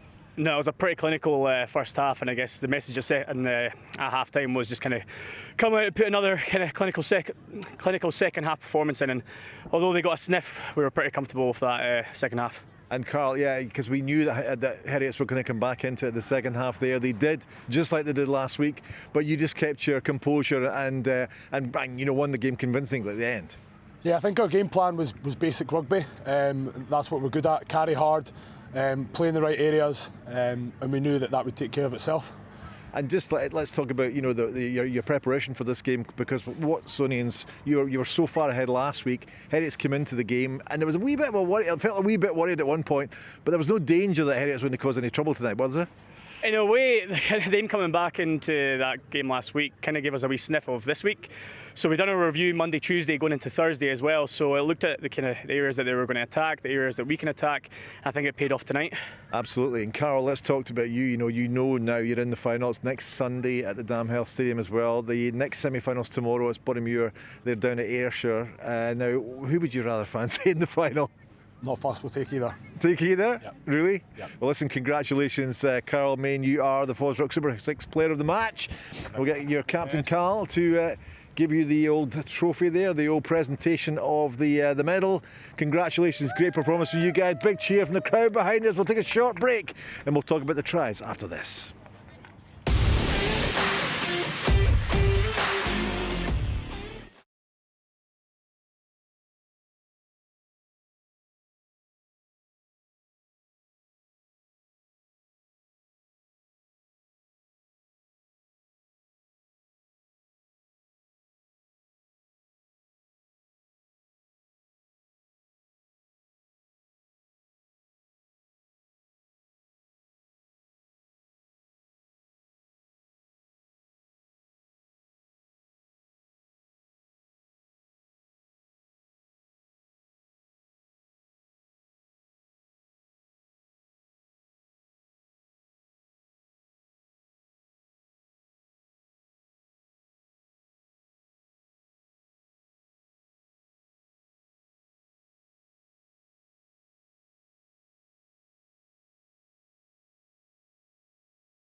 Welcome back to Myreside. The side who have dominated the Super 6 this season are through to the final. 31 points to 12 at finish here at Myreside.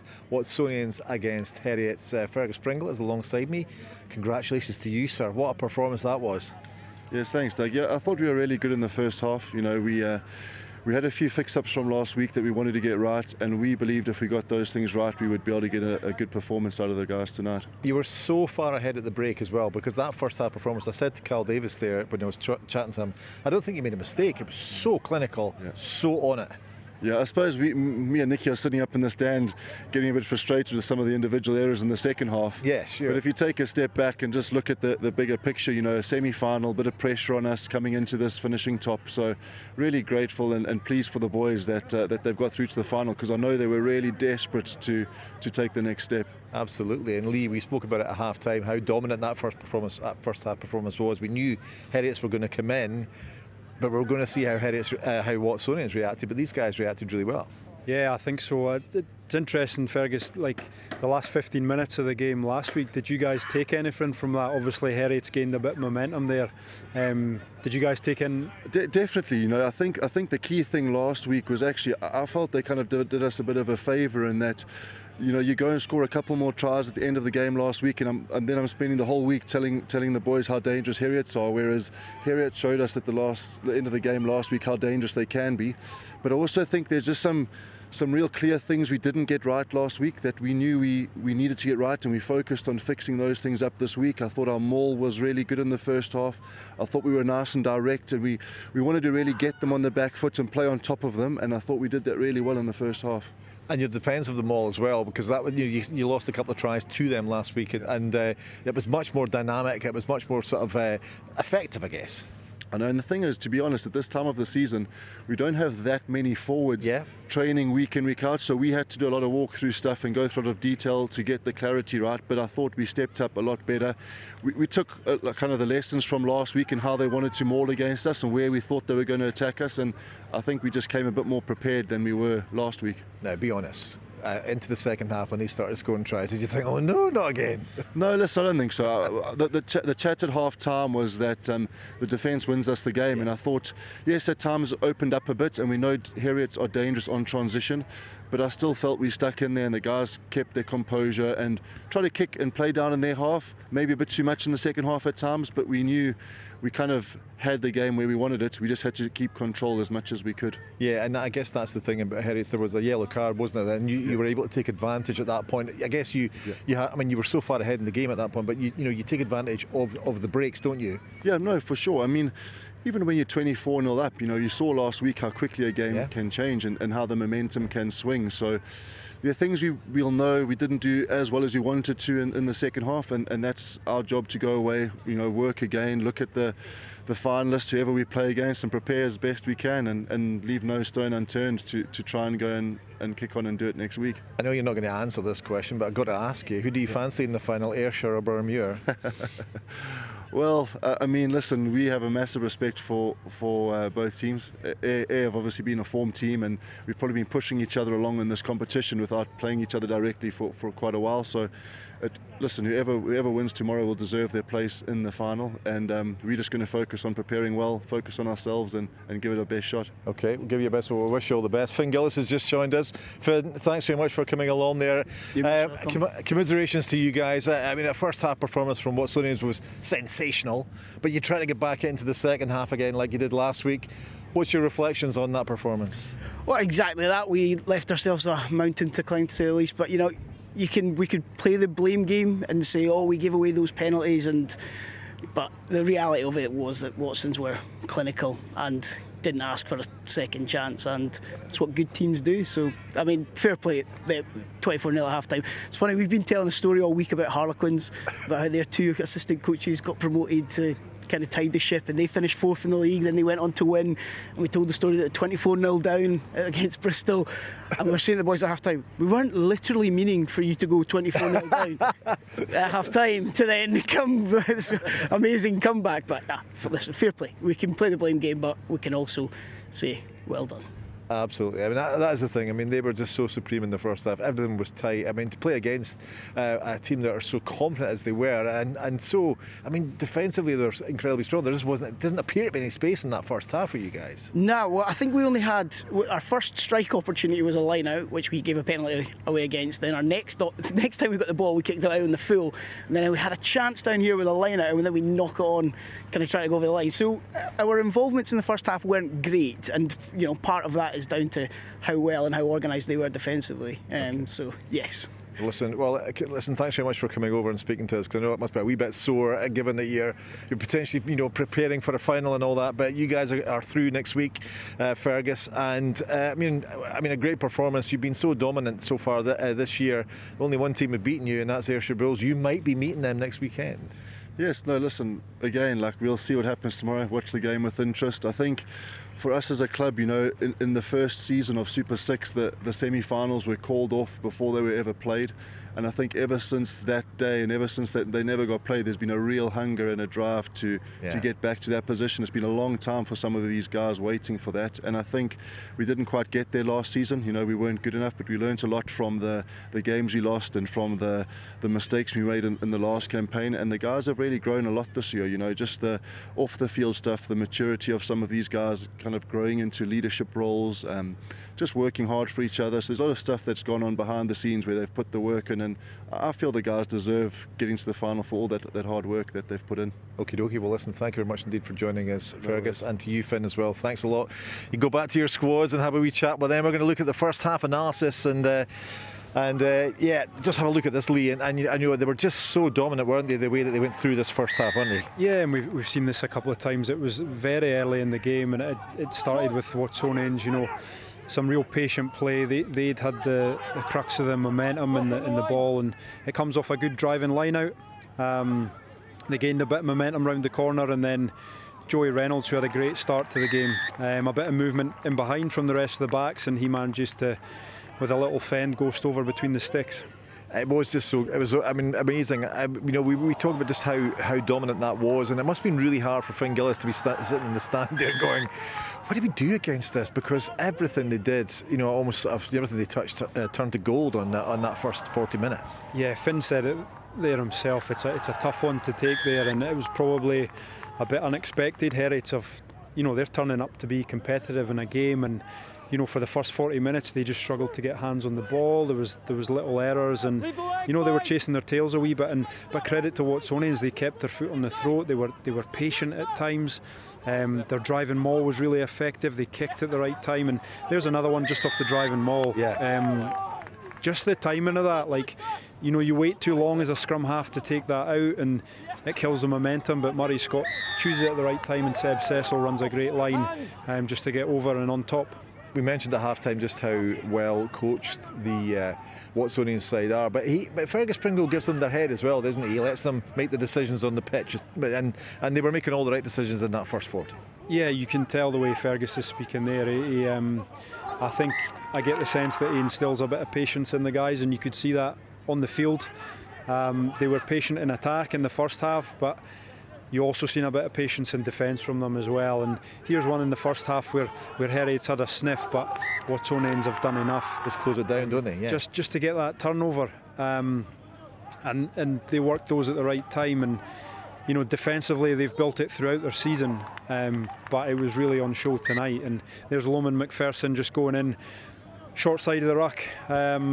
Watsonians just riding that wave of momentum, and it's a great score from a blindside winger. It's a nice one to get when you get a little ball off the scrum half like that. Yeah, that was 40 minutes. They were already kind of 4 tries to zip up, and we talked at half time about what Heriot's had to do, and what Heriot's did have to do was come out with a bit between the teeth, with a snarl on their faces, and get onto it and get into it, and that's exactly what they did. Yeah, I think they did, to be fair, and I think Finn can probably be proud of the way that they reacted given that first half. And they had a bit more possession, they kicked a bit smarter, and the lead up to this try, Sam Pecure come steaming onto the ball. It gave them a bit of momentum. They got a penalty kick to the corner, and then Ian Wilson at the back of this maul, he had a really good game and kind of got just rewards with his try here. But Heriot used their maul as a weapon last week. It's been a real strength, and they managed to get another score out of it tonight. Absolutely, and I mean we were mentioning about that to Fergus there, because in the first half defensively, Watsonians were good against that maul, but in the second half there, they thought, well, there's our best chance. They got a try from it. Suddenly, they're sniffing blood. Yeah, and it was a case of them sniffing blood. You could see the body language, you could see the momentum that they picked up. There was a bit more pace onto ball. They were more positive in their play and enthusiastic, and that was the tail of it there. Yeah, and there were some odd. Well, this is the yellow card. This is kind of the turning point, because for all the possession and for all the kind of hard yards that Heriot's put in that second half, they had only got 5 points at that point. So this is an interesting point in the game. A yellow card here. Boys weren't happy, and that turned it, didn't it? That let Watsonians back in. Yeah, it's tough to play when your scrum half goes off the park even for 10 minutes, and it was an unfortunate one, but I think the officials made the right call. Yeah, they absolutely did. And this is the point where you think Heriot's probably had about 15 minutes of dominant possession, didn't they? And then the wee dive in the corner there, and suddenly, oh no, that mountain has just got even steeper. Yeah, from the yellow card and then a turnover at the line out, this really killed the game off, and what a great bit of play by Cal Davis. Just the shape for the kick, to keep the ball in the hand, get the ball away, like well played for a hooker. Running like a winger, and that the timing of the pass was delicious. Yeah, he's played that really well, and then great support play by Rory Brand, who he looked like he enjoyed that one, and that, I think, like you said, Dougie, that really killed off the momentum of the game. It really did, but it kept going. I mean, it kept going, and at that point we were thinking, what's going to happen here? But Heriot, they kept on banging away. They kept on going for it, just at the death there. Another try, but by which point the game was long gone. But for their second half efforts, you think, fair enough. Yeah, well, like I say, they can be proud of the way they reacted. They were up against what I feel was a really strong team tonight, and the last sort of 5 to 10 minutes of the game descended into, I think there's 30 guys out on their feet, but we've seen some great rugby, and it was a great advert for the league, for the game, and I guess from a Heriot's point of view, that was them bowing out of the championship season, so it was nice to get between the sticks. Definitely a good way for them to finish, and a fitting way as well, because they have, they've entertained us throughout the whole season, Heriot's, with their style of play. Yeah, I think they look to play the ball well. Their driving maul's been really good this season, and with Ben Cairns coming in as head coach, they'll be looking to potentially change direction a wee bit, but Finn and Stuart are still in there, so that changes the dynamic. But for them moving into next season now, they'll be looking to pick the good things from what's been and improve on that as well. Watsonians are in the final, though, and they've only been beaten by one team, and it's Ayrshire Bulls. They look good, don't they? They look really good, and the way that they approached that match tonight, they just were so professional in the first half. Yeah, they were impressive. Like I've mentioned it, but they were so patient. It can be easy when you get momentum and you get on top of a team just to force wee things, and then errors start to creep in. But I think the way Fergus has got the guys operating, and Nicky Walker as well, they seem really calm. They're executing their plays at the right time. They're kicking at the right time. They're playing really smart rugby, and I think that's the reason why they're in the final. On top of them defending really well, and we've seen it in the second half. They defended really well. We can hear them singing. We can hear them singing in the background there. And but let's remind you, of course, there is another semi-final. It is tomorrow. Watsonians are through to the final. The FOSROC Super6 at the Damhealth Stadium in Edinburgh next Sunday. Who will they face? Well, tomorrow it's the turn of Ayrshire Bulls and Boroughmuir Bears to battle it out. The second of this weekend's semi-finals. Kick-off at Millbrae is 5 p.m. So get down there if you can, or to watch it on the Scottish Rugby website. So we are through to the final. I can't see with the camera. There it is over there. Watsonians through to the final. My goodness, what a final that'll be from all of us. Bye.